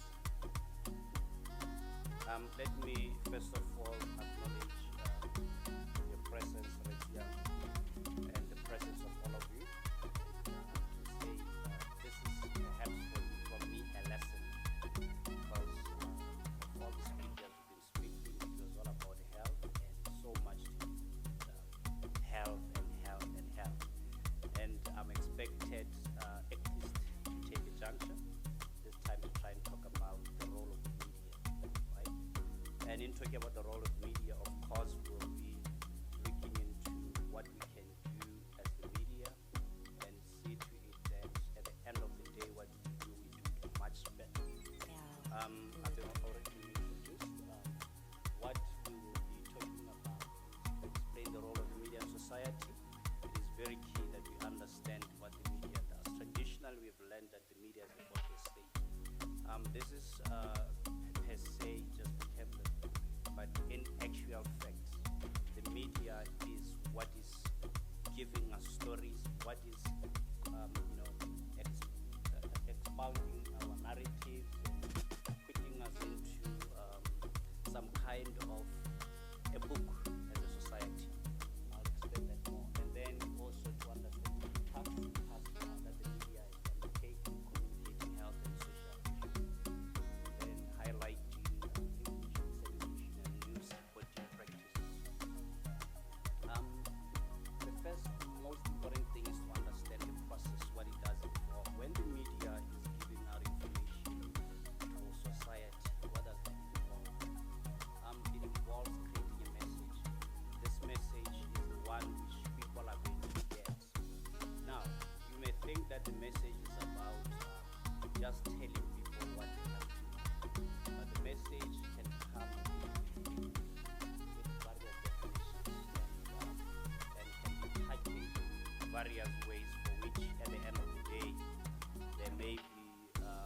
another narrative that comes from within your message. And then this message is communicated through a channel. We have television, we have radio, we have newspapers, we have social media, we have various platforms for which we communicate the message. And sometimes it's about accessibility, sometimes about skills in terms of operating, or in terms of maybe even listening and communicating. Then we are also looking into the fact that sometimes we consume content in the media as multiple recipients. We may be doing this as learned people who have actually had experience with various mediums. But then there are some who do not have that at all, who are just see media as something which is above everything around them, such that when a story comes to media, they don't even have any way to think about another aspect to take the story. Then we are understanding that again within the process, anything that you're being told should prompt some change. Should unite, take initiative that all you can have in. Sometimes it's not initiative which is sort of an action, but it may be something behavior change and the like. Let's perhaps understand media from the perspective of its relationship with society. Media reflects or mirrors society. When we write content in the media, or when the media produces content, they are producing content about the society. One time, I think it was around 2000, I happened to be flying to Kuala Lumpur, and then I kind of had this radio providing news. They were reporting news, and then the radio mentioned something like there was lightning in Kuala Lumpur, and a juvenile died because he was struck by lightning. So I asked myself, then I checked the population of the city, probably I think at the time was around 3 million, and they are reporting a story. They are saying a boy died of lightning, thunder. My question, if it was in Botswana, would we really put that story on radio? Right? So you can see that for them, it is like the news. For us, it is just something else, or maybe day-to-day activity. Media usually try to give us a perspective of the world. Nowadays, when you heard about people, sort of stories about men killing women and the like, you're already thinking about the Gwene district, right? Thinking about Molebolole, because this is what is coming in the media all the time. And the media is not saying Gwene district is doing it, but the number of times they are putting stories around that tell people that this is actually the place where this is happening. I think recently I was listening to one of the radio stations reporting the murder incident of the boys in Infertility, and having the way in their perspective everything was normal, but then the way they put the story, say this is the second incident happening in Francistown area, and by the way, if any third incident happens, that already is a story on itself, right? Now, media is a representation of society. Media fit into the character of society. Many of us have perhaps watched telenovelas, common sub generations and the like. Sometimes see that the way they put stuff in terms of the scenes and the frames that we see, it is really interesting us. And this is what is making us get hooked to television, get hooked to what they are doing. Take Big Brother Niger, right? When you are part of that type of lifestyle, it is easy for you to always be hooked to television so that you can be part of the audience. It is just that they are really representing yourself or representing what you prefer most. This is why people will have the type of film they love, the type of news they'll prefer. You'll find that a businessman will never care about anything in the news except the business section, right? Then we have media shapers of society. For some time, we have the media even putting government into power. That's what media can do. Media can go an extra mile. It can even change the perspective of society. It's not that I don't think there has been any study done, but in the past, I learned that it started around 2000 again, murder suicide, which had to do with what we call love and people murdering others because they felt like they loved them too much, they couldn't separate. You know, this started to be common, it was reported in the media.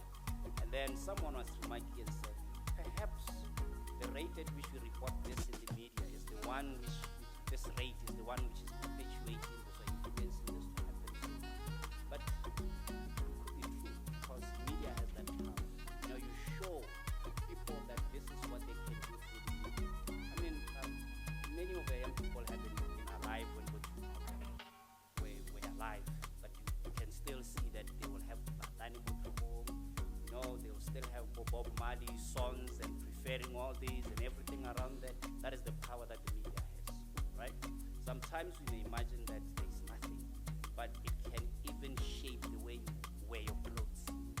It can even change the way you talk to people, the way you walk, the way you relate with others. That's what media can do.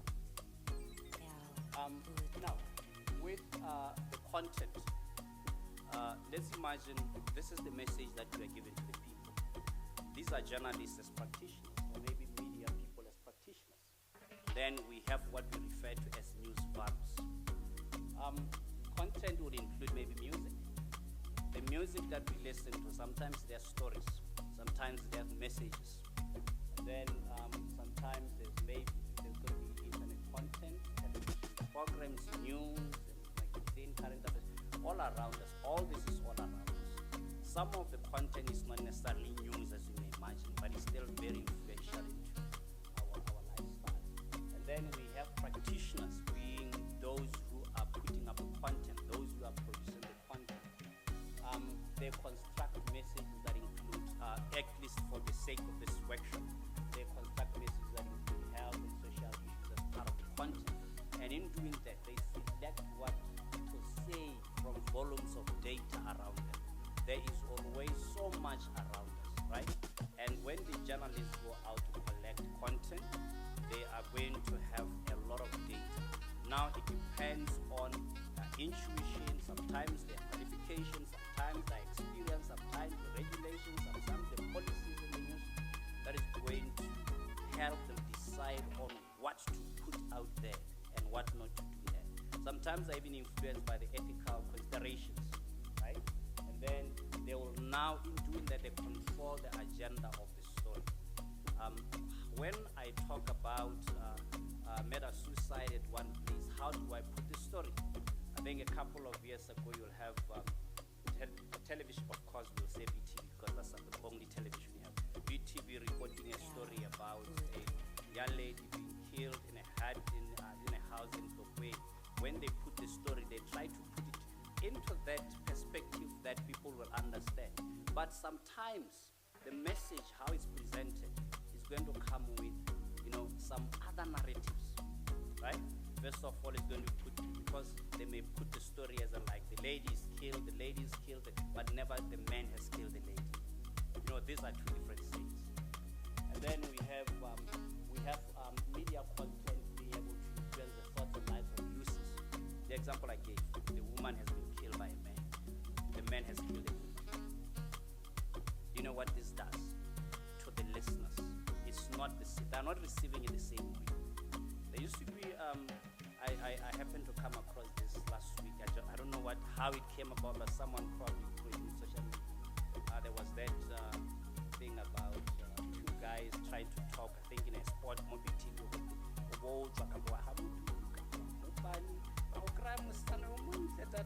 right? You remember the story? The way it was put, if you look at it, it has already said women carry HIV, women will bring HIV to you, right? And I think the creators of this, they never even thought about all these. They were just thinking they're trying to send a message about compromise, right? And then you'll also have to understand that for the content that we are putting out, sometimes it's creating some kind of relations among ourselves, sometimes it's creating some kind of knowledge which we didn't even bargain for. But what this calls us to do is to do this, to carefully analyze what we should include in the content and what you should exclude, so that at the end of the day, the messages are constructed to kind of provide so much which is to do with changing the perspective of society to the best, right? The messages become very effective. In terms of communicating key health and social issues, there are issues around infertility, stigma, which has been talked about here, issues around girls' education and of child marriage and against violence, female genital. Let's just take a story. This one is very interesting. Every year when the Cambridge results are used, Cambridge results are released, the biggest factor that is put forth is the number of females versus the number of males in terms of passing. The number of males and females signs this and this. You know what that is doing? It's already creating a story of comparing the genders in society, whether we like it or not. And we are doing this even at high level, right? Such that even at low level, when we put up that story, we have already agreed as society that females are in comparison with males when it comes to sciences or using maths and the like, and we are already saying, can we see any change here? Can we see anything? And this is now that the media has been tracing this position, right? There is also aspects of end child marriage. Before perhaps social media has a role to play, even though we may not see it as the mainstream media of society. But the moment we see, I think I've seen another video where an old man was marrying a young girl. The moment we see that on social media, we are starting to accept it. I think the recent, if you look at social media, especially the entertainment, you'll see that homosexuality is starting to be accepted, and now they are having all these guys coming onto television to talk about they're not really talking about homosexuality, but they're presenting themselves on television. Do we call them homosexuals? If I'm not putting it properly, you'll forgive me, okay? But you'll see Bosomizo's programs for televisioning, you'll see other guys' programs. This is to show that in South Africa they have accepted this. And the moment, without saying we have accepted it, it's just part of lifestyle for them. The moment it comes to our television here, know that we'll also be saying a message, even if we are not saying anything around it, right? But just because it's appearing as part of society. There are also ways in which we can deal with diseases and complexities. Believe you me, if I were to ask how many journalists are here, I think there will be few. But what I've realized is that much of the content that we received earlier was very scientific, right? It is very close to the classroom, especially science lessons and the like. Now we have to decipher it for the individual person out there, for the someone who has never been through it, someone who cannot really understand diabetes as the way diabetes, right? Someone who can understand it in another perspective. This is where the media comes in to try and make it clear. So what we need to do as the media needs to reach out to communities at grassroots level and raise awareness on health and social issues. The biggest problem we have in Botswana is most of our media is central to Gaborone, right? And you'll agree with me that the only time we talk about anything happening in the village is when the Voice has gone there, or Midweek Sun has gone there, or maybe the president was there. But we cannot go to that community and talk about poverty, right? Just so that we can help that community be recognized and be assisted. We cannot, the only time you'll hear about people, you hear people complaining about the roads, maybe to Maung or to what it is, when they travel there, right? But you will never have media really based there to try and talk about the situation at those places. So emphasize the importance of empowering the girl child on matters that relate to their health and social well-being. If we do that, we are, sometimes we can do that by just letting many of such stories appear in the media. Sometimes we can do that by really, creating narratives that will drive towards those issues, and then create a cultural change in society. Believe you me, when I think it was a couple of years ago, we have people now thinking about JANE coming into try and being a solution at some point, and when they realized there wasn't any solution, they dumped everything around and then seemed to, think. And then you get a church, there's a pastor first, the voice of the church, everything around them. You go into a village, there's the Kosi, the head of everything. So anytime a story evolves, it's going to be central to these people. What about the real people? Culture change is very, very important. We have to try and let it off. Know that people can also create stories, not only what we call important people. I know when we do news filtering, it's always important to really feature a course in a village, or it's already important to feature a headmaster in a school and the like. But sometimes go to the real students, create a story from them, right?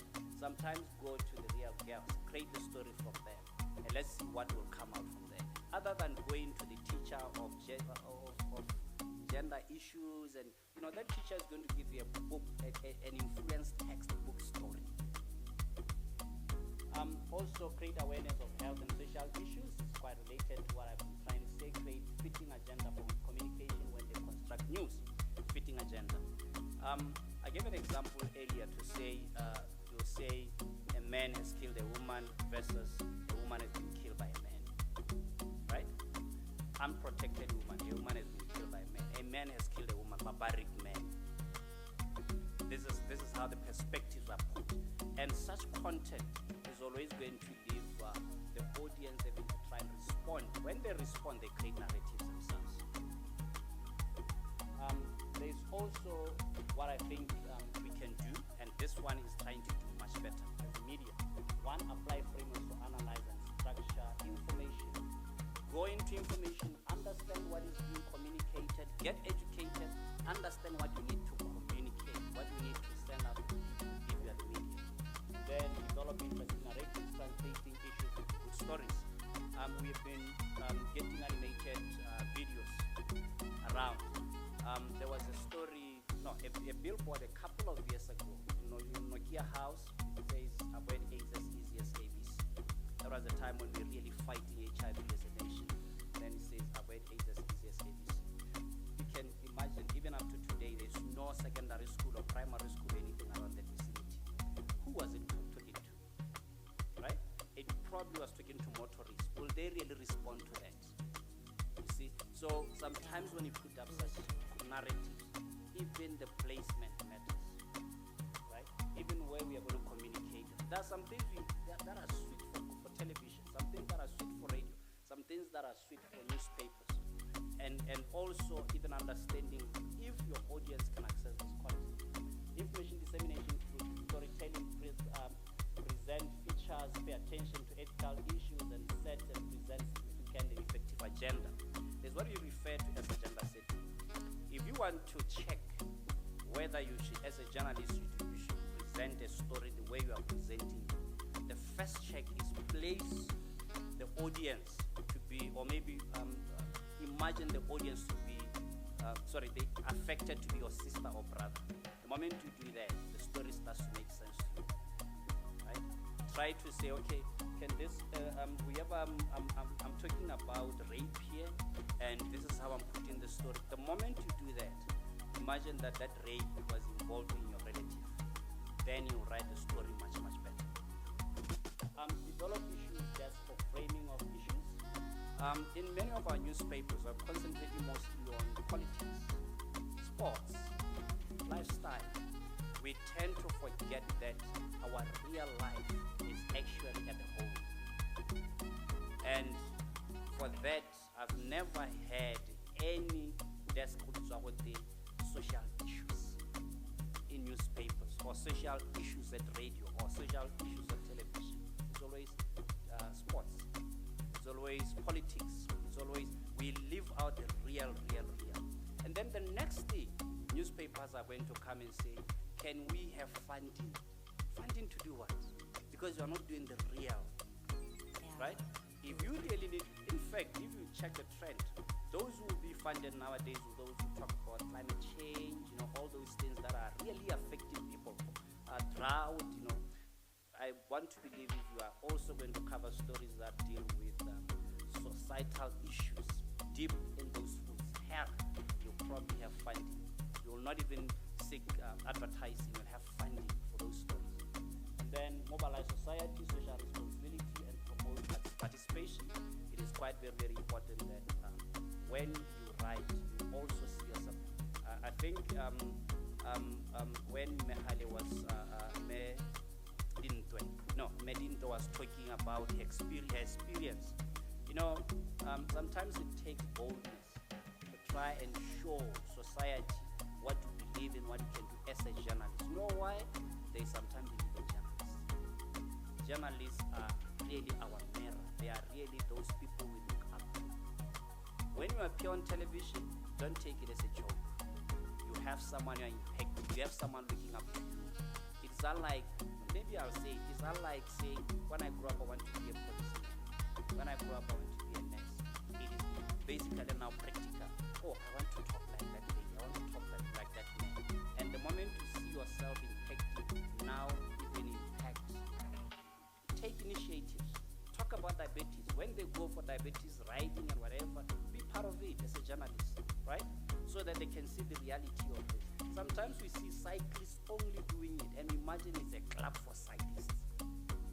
But imagine if journalists are going to be part of the story, right? And then build sustainability, ensure there is continuity in the report, ensure there is continuity in what we do, right? Yeah. This is what the agenda, the SDG are talking about, mainly sustainability. Let's ensure that we continue the story so that by 2036 for Botswana, 2030, whatever for SDGs will be at that level, right? Thank you so much. That's what I wanted to say. So the media's role in promoting a healthier Botswana while making sure that we promote a health-seeking behavior and preventing stigma. And this is by following medical ethics and media ethics as well. So next slide, please. So accuracy and verification on medical information is testament to any reporting. As media professionals, this is synonymous to what you report. However, it's very important when it comes to health and medicine. Inaccurate, misleading, and sometimes fake information creates confusion for people, and this causes mistrust of the health professionals and prevents people from actually getting health care they needed. An example of this is close to like when COVID came out. There was a lot of mistrust going around, a lot of people assuming different things. And to be honest with you, as medical professionals at that point of time, we also didn't know much of what was going on. But again, some people didn't seek help or didn't see, and we saw that those people sometimes got worse outcomes. So this is very important. Next slide, please. The patient privacy and confidentiality is something really, really important. As we know, the Data Protection Act is coming into Botswana. So it should come in the next few months. And given the possibility of using unauthorized data and posting it on social media or companies or third parties, or any information that can identify a specific person without their knowledge, this can be detrimental as well. For example, say there's an outbreak of foot and mouth disease at a crash in a certain place in Gaborone. We want to try and prevent stigma and prevent people, so meaning that parents who have a child that was playing with some toys and now ended up getting foot and mouth disease, they don't get stigmatized where, there's something wrong with your kid, you have sores all over your mouth or your hands and so on. So, trying to make sure that when we're reporting certain things, getting consents from certain individuals, if they're going to be identifiable, or being a bit more empathic with that reporting. Next slide, please. So when we report on health issues or topics, we need to address, obviously, the ethical responsibility to avoid sensationalization of news and fear-mongering. Discuss how balanced and responsible reporting can actually contribute to public trust in the media. as well as the medical community. And the role of journalists in educating the public without creating fear or stigma. As I mentioned earlier on, this allows the public to actually get more better health-seeking behavior, and instead of feeling stigmatized about certain conditions and so on. This allows us to say that the media is actually one of the most powerful organizations in order to actually getting a healthier Botswana, and we know a healthy nation is a productive nation. Next slide, please. So educational campaigns, we've seen, I'm not sure, because we are Gaborone based, we'll talk a lot about Botswana, but you'll see, if you go now, it's now what, close to 5, if you go towards the airport or go towards CBD, you'll see a lot of people running on the road, you see a lot of people at the back of CBD doing, fitness activities and so on. So educational campaigns are also really important, and encouraging people to do physical activity or develop educational sort of elements that can be accessed by everyone as well. So sometimes people will say, oh, take out a gym membership, but a gym membership is not something that everyone can afford, nor everyone has access to. But saying to someone, go for a walk at least 3 times a week. We all can take a walk 3 times a week. Or there's outdoor gyms that are now being developed as well. And when doing educational campaigns, use credible sources and experts to relate these campaigns. So if you do an educational campaign on a healthcare activity, try and maybe report from a health expert or someone who has some knowledge on those topics. So the person reading or the person seeing these campaigns has more trust into that article. The next slide, please. So next, please. So highlighting success stories is also really important. Success stories, basically, everyone likes good news. I do know bad news gets more reads, but good news is something that lifts up the spirits. And I think someone also mentioned earlier on to say, let's be spreaders of good news. And if you do good news squared. And the reason is that if you share inspiring stories of individuals, obviously with getting consent from those individuals, we can overcome a lot of things. I mentioned NCDs here because NCDs is something that will affect every single one of us at some point in our life. And we want to try and prevent that or prolong it to come later. So an NCD would be cancer, diabetes, hypertension, any disease that's not communicable is an NCD. And if we can give success stories to say, this person here was severely overweight, but by walking 3 times a week on the A1 at 5 p.m., this person has changed their lifestyle, and I think it encourages other people to also start being more active and relating. As I said, we people. So as people, we relate to one another, and success stories really enlighten a lot of us. Ensure, again, what I said is the story has consent, and you maintain privacy and dignity of the person. So as one of the other speakers had mentioned, if you're reporting on something, think about it as reporting of one of your family members or someone. So you give a lot of passion to that, but also protecting that individual. Next slide, please. So partnerships with health organizations such as the Merck Foundation, these collaborations help because the companies come on with medical professionals. As non-profits, they provide accurate information and resources, and this can benefit your campaigns in health information. You can also co-host events, so webinars, interactive sessions, and engage with the public and provide practical advice on preventing NCDs, as well as infertility and so on. But it's important to know that when doing this, we by getting collaborations, it allows you as a media outlet also to get access to information you may have not gotten prior to that. So I think there's a lot of organizations that are willing to share this information as long as it's being produced in a correct way. Next slide, please. As I mentioned earlier on, promoting preventative measures. So using the media platforms to promote preventative measures such as regular screenings, vaccinations, healthy eating habits. As we've seen, Merck Foundation has just launched some booklets and videos. So these are very important and they touch base to everyone.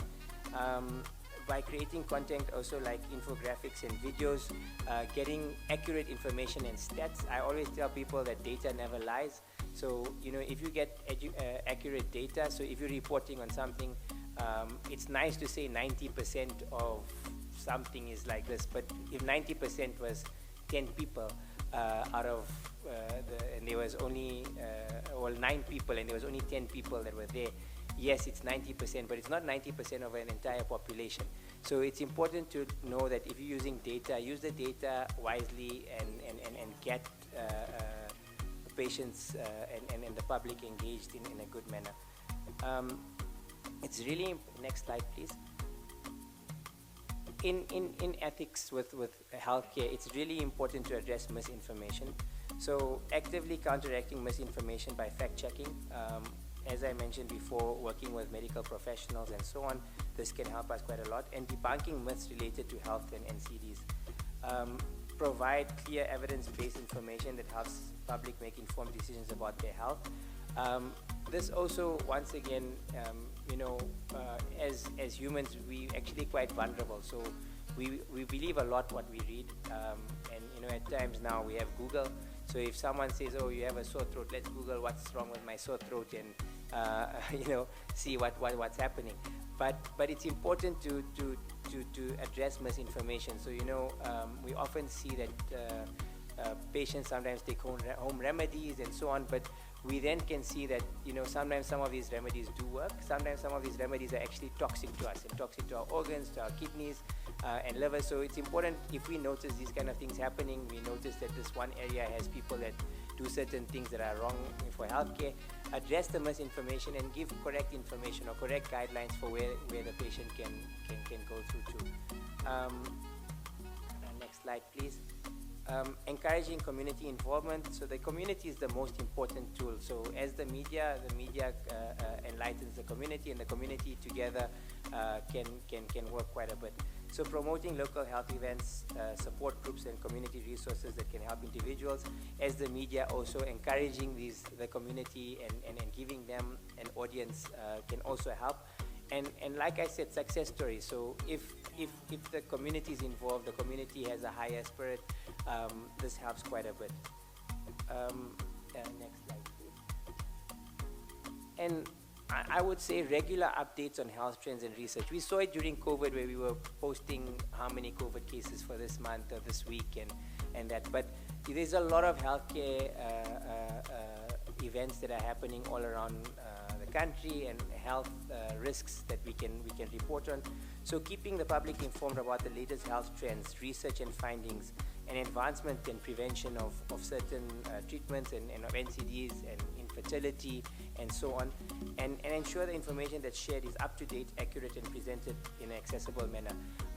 You know, medicine is such that it's all the same, but it often changes and protocols change and things differ. So at one stage with HIV, you know, a study had come out to say pregnant moms that give birth that are HIV positive shouldn't breastfeed their babies. And that was, at that time, was the knowledge that they had. But I mean, now it's completely wrong. Pregnant moms who have HIV should breastfeed their babies because, you know, it's part of the algorithm and so on. So, you know, if you're reporting on something, make sure that you're reporting on the latest guidelines and the latest articles. And if you're not sure, there's a lot of experts that are available in Botswana or internationally. And just make sure, because we don't want to pass on the wrong message, because those kind of messages can actually have detrimental effects on some of the things that are happening. But you know, the take-home message is the media is one of the most powerful tools for everything.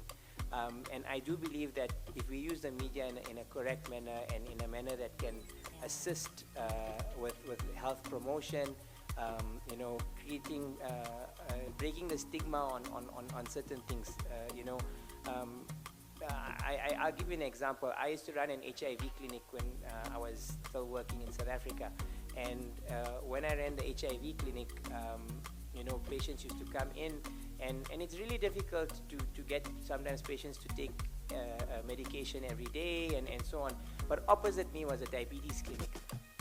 And I used to explain to the patients, as a diabetes clinic, sometimes diabetics are coming in wheelchairs, sometimes they've lost some of their eyes, or they have loose sensation and so on. And you'll see that, certain modalities.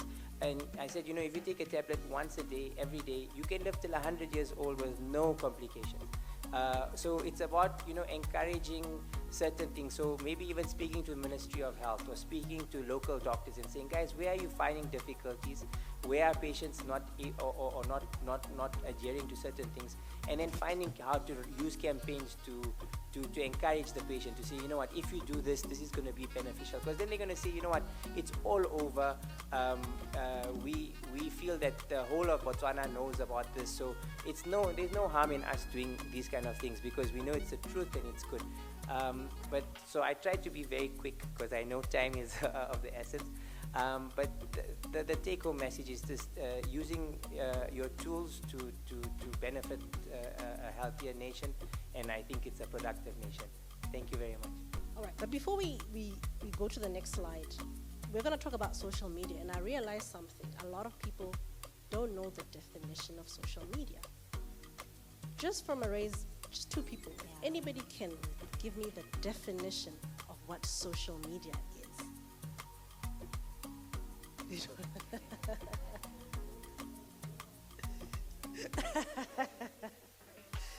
Definitely. Yes, no, it is. So I will share that, I guess, for the knowledge today. All right. Just in a nutshell, social media refers to the means of interactions among people in which they create, share, and exchange information and ideas in virtual communities and networks. Virtual. That's your big thing. It's done virtually.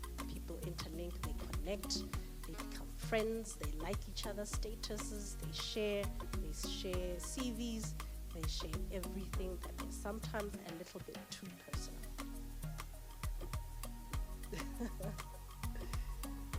So one of the advantages, though, as much as I said there can be some dangers, there are some advantages. You're staying connected, you have access to news and current events. How many of us have seen a breaking story first before you hear it on TV or on radio? And I'm a broadcaster. I'm always on social media. A lot of people said social media will probably be the end of radio. Mind you, I'm biased. Been in radio for the last 10 years or so. I don't think it is. It's not. And I will tell you why. Radio is real. It's real time. It's generally researched. A lot of things that you get on social media, unfortunately, some of it is not true. So that's why we now had to interact and ensure that we're all on different platforms on radio, whether it's FM, online, and we had to go into podcasting and also on the social media. It's a personal brand. Social media is fantastic. It grows your business. It grows who you are. It grows your market. It can actually grow your market across borders, which I absolutely love.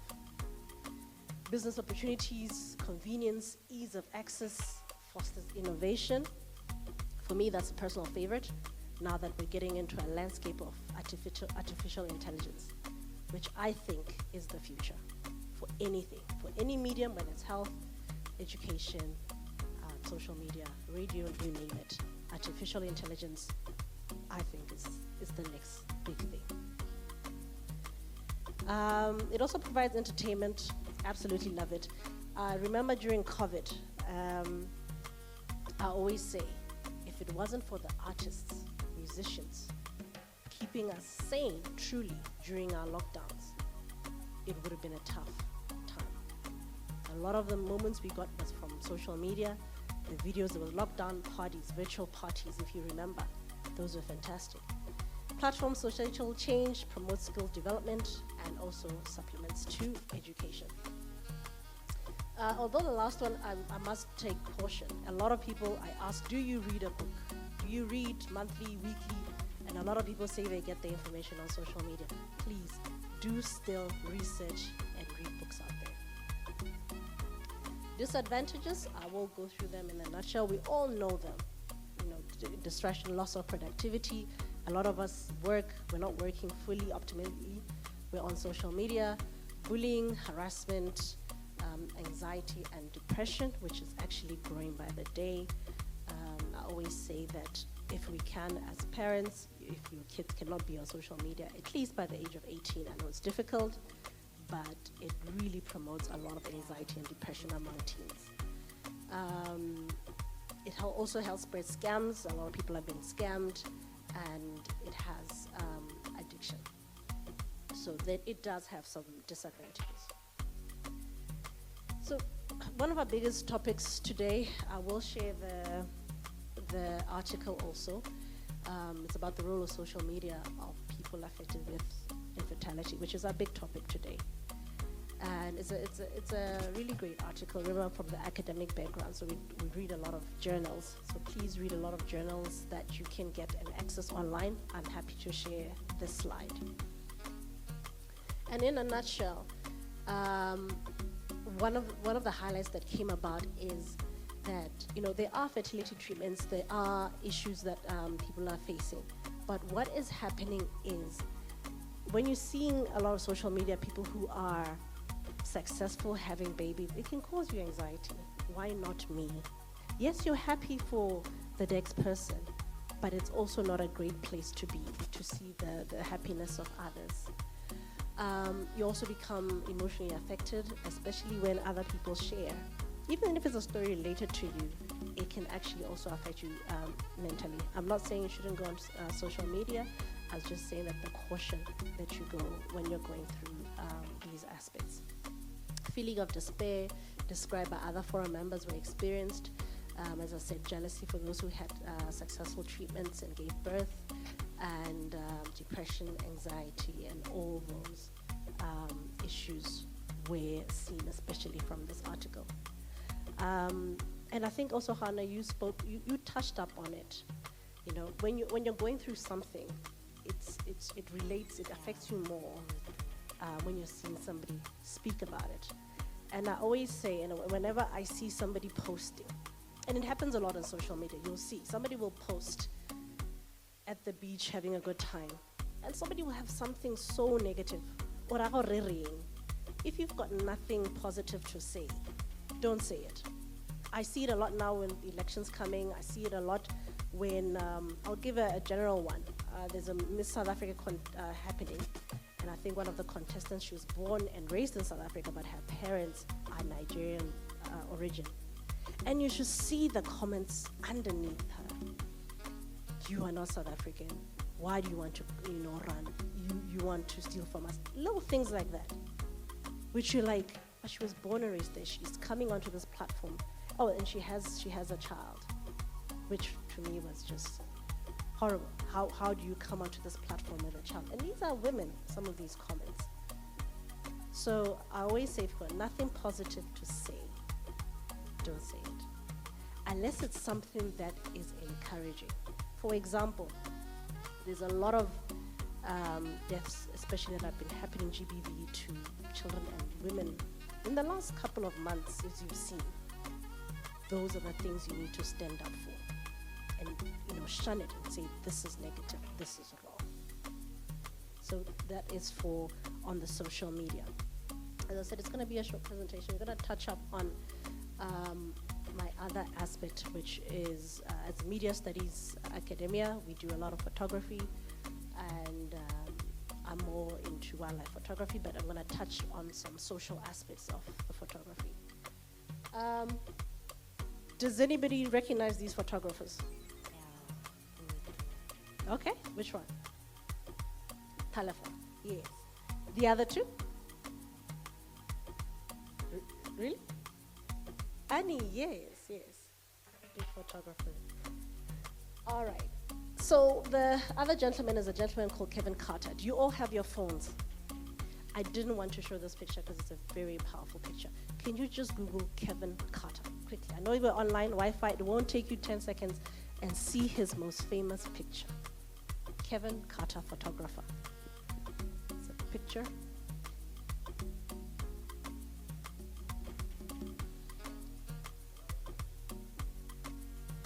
You've seen that picture.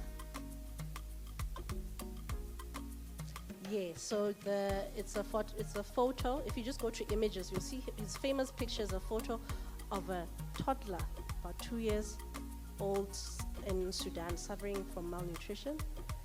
And there's a vulture standing at the back, waiting.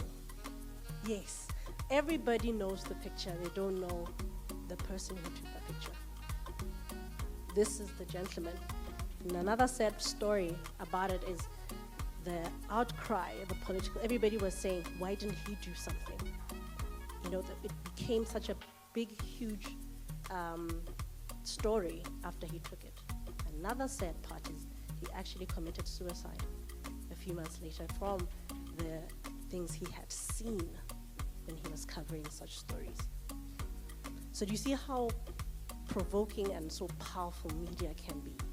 In all aspects, whether you're writing with a pen, Belle was just talking about how powerful the pen is, whether you're taking a picture, how powerful. Annie, the one you also saw, she took the last picture for John Lennon. You all know the famous artist. And 5 hours later, he died. Literally 5 hours later. And she released those pictures. Those are also thought-provoking pictures. You're welcome to see them. I'm giving you homework. See, academia, we do that. We like people to take something away. Her biggest aspect is taking pictures of famous people. The Rolling Stones, she's on covers. That is her big thing. She brings out stories around famous people, and she made her living from that. And that is one of the thought-provoking photographers. Personal favorite, Van Charles. I didn't ask for rights for his pictures. I wish I could have displayed them.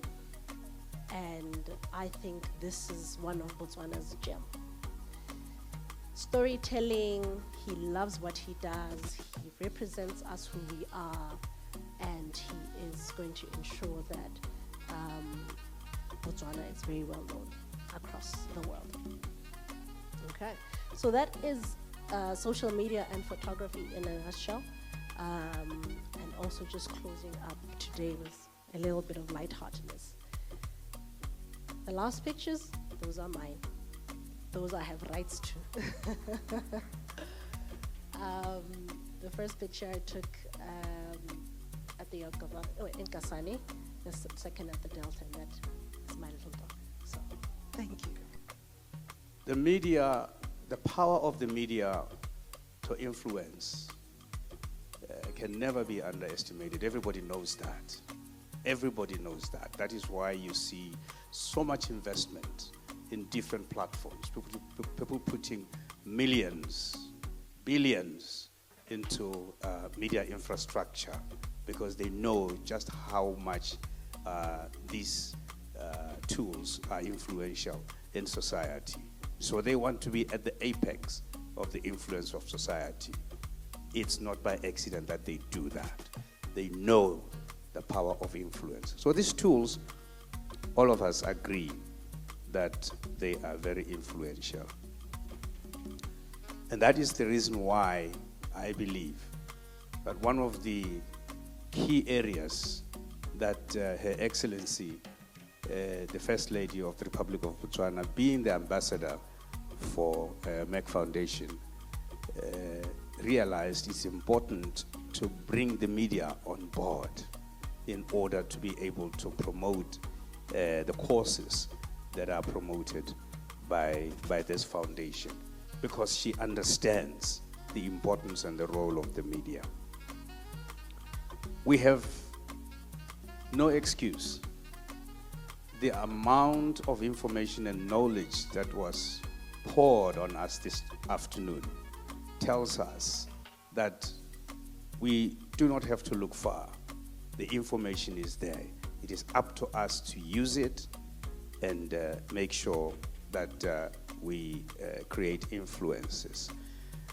Obviously, the major issue today was destigmatizing infertility. And it's not an easy thing to do unless you really empathize, and as a person, you understand what you're talking about.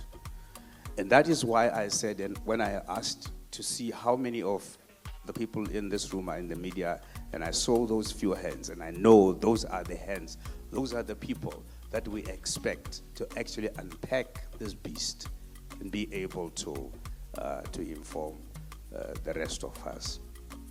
So I just want to say to you guys, thank you. And I want to encourage you and to inspire you to do more and to continue. And don't give up. Even if you are alone, make sure that you continue telling that story. And as Kgauna demonstrated earlier about the temptation to sacrifice empathy on the altar of sensationalism, it's there.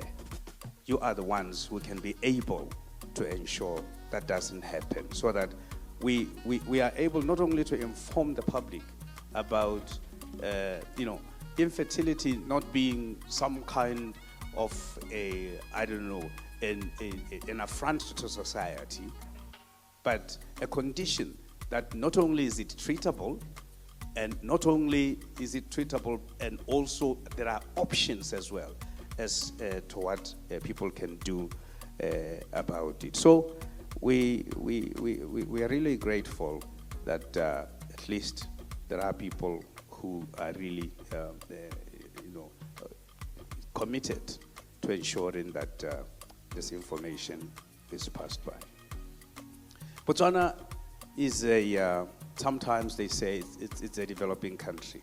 Yes, it is a developing country, but when you look at how connected we are as a people, no matter the sparseness of this country, you can tell that all of us, one way or another, are related, which makes it even more imperative on us as the media to ensure that the way we treat issues know that we are pointing exactly at ourselves. So I just want to encourage you, when you deal with these issues, which are very, very difficult to deal with sometimes, some issues like, for example, mental illness, issues like GVB, issues like we were talking about earlier, although in Botswana it seems not to be a major issue of maybe child marriage and so forth and so forth.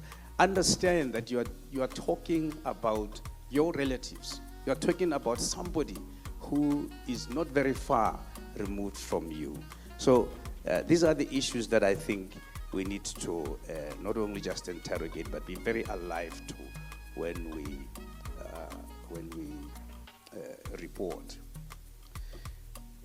And then the other thing is, you notice that all of the presenters here from the medical fraternity, from the health fraternity, they either reside in here or Rabatswana. None of them was an expert from outside, which tells me the resource people are here. We have no choice. We have no excuse to say we don't have the information. It is there. So I just want to encourage you to approach them, engage them, get them involved. Inform yourself as much as you can so that you are able to properly report. And finally, as I said, as a final thought, that it's about who we are. When you sit down and start putting a story or putting pen to paper and developing a narrative. It says more about you than it does about the story that you are writing. So you need to always ask yourself, look, these tools are there. Anybody can use them. You need to, as Dr. Lisita Okana said earlier, you need to be able to, before you put it out there, ask yourself what impact it's going to have. That's the question you have to ask yourself. Because understand that once you have said it, you cannot unsay it. And what it does in the minds of and in the lives of the people that you are writing about can sometimes cause irreparable damage.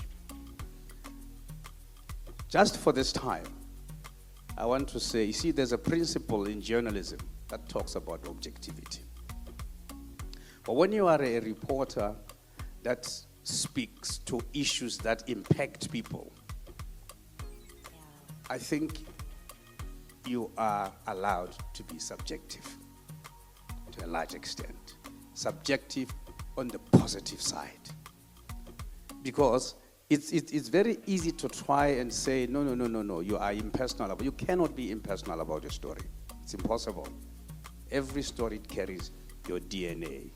So as I conclude, I'd like to thank everybody who's taken their time to research and be able to share with us the amazing amount of information that you have been able to do. We would like to thank especially Her Excellency, the First Lady, for being able to engage us as the media in this fight.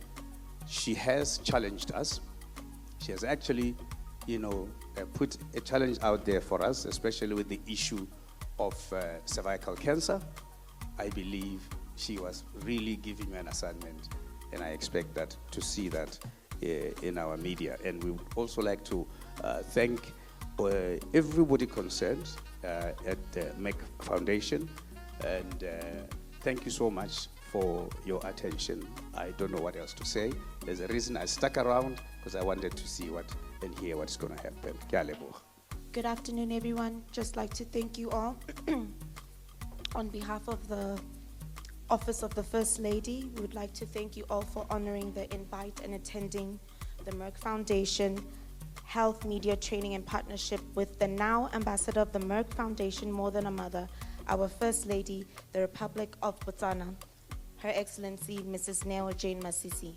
We have sent you all a link to your emails that you may fill out the form. It's a very short form. It won't take longer than 5 minutes. So when you do have the time, please just go to your email accounts, open it up, click it, and fill it. Please do note that these forms are all anonymous, so feel free to respond as freely and as honestly as possible. Thank you.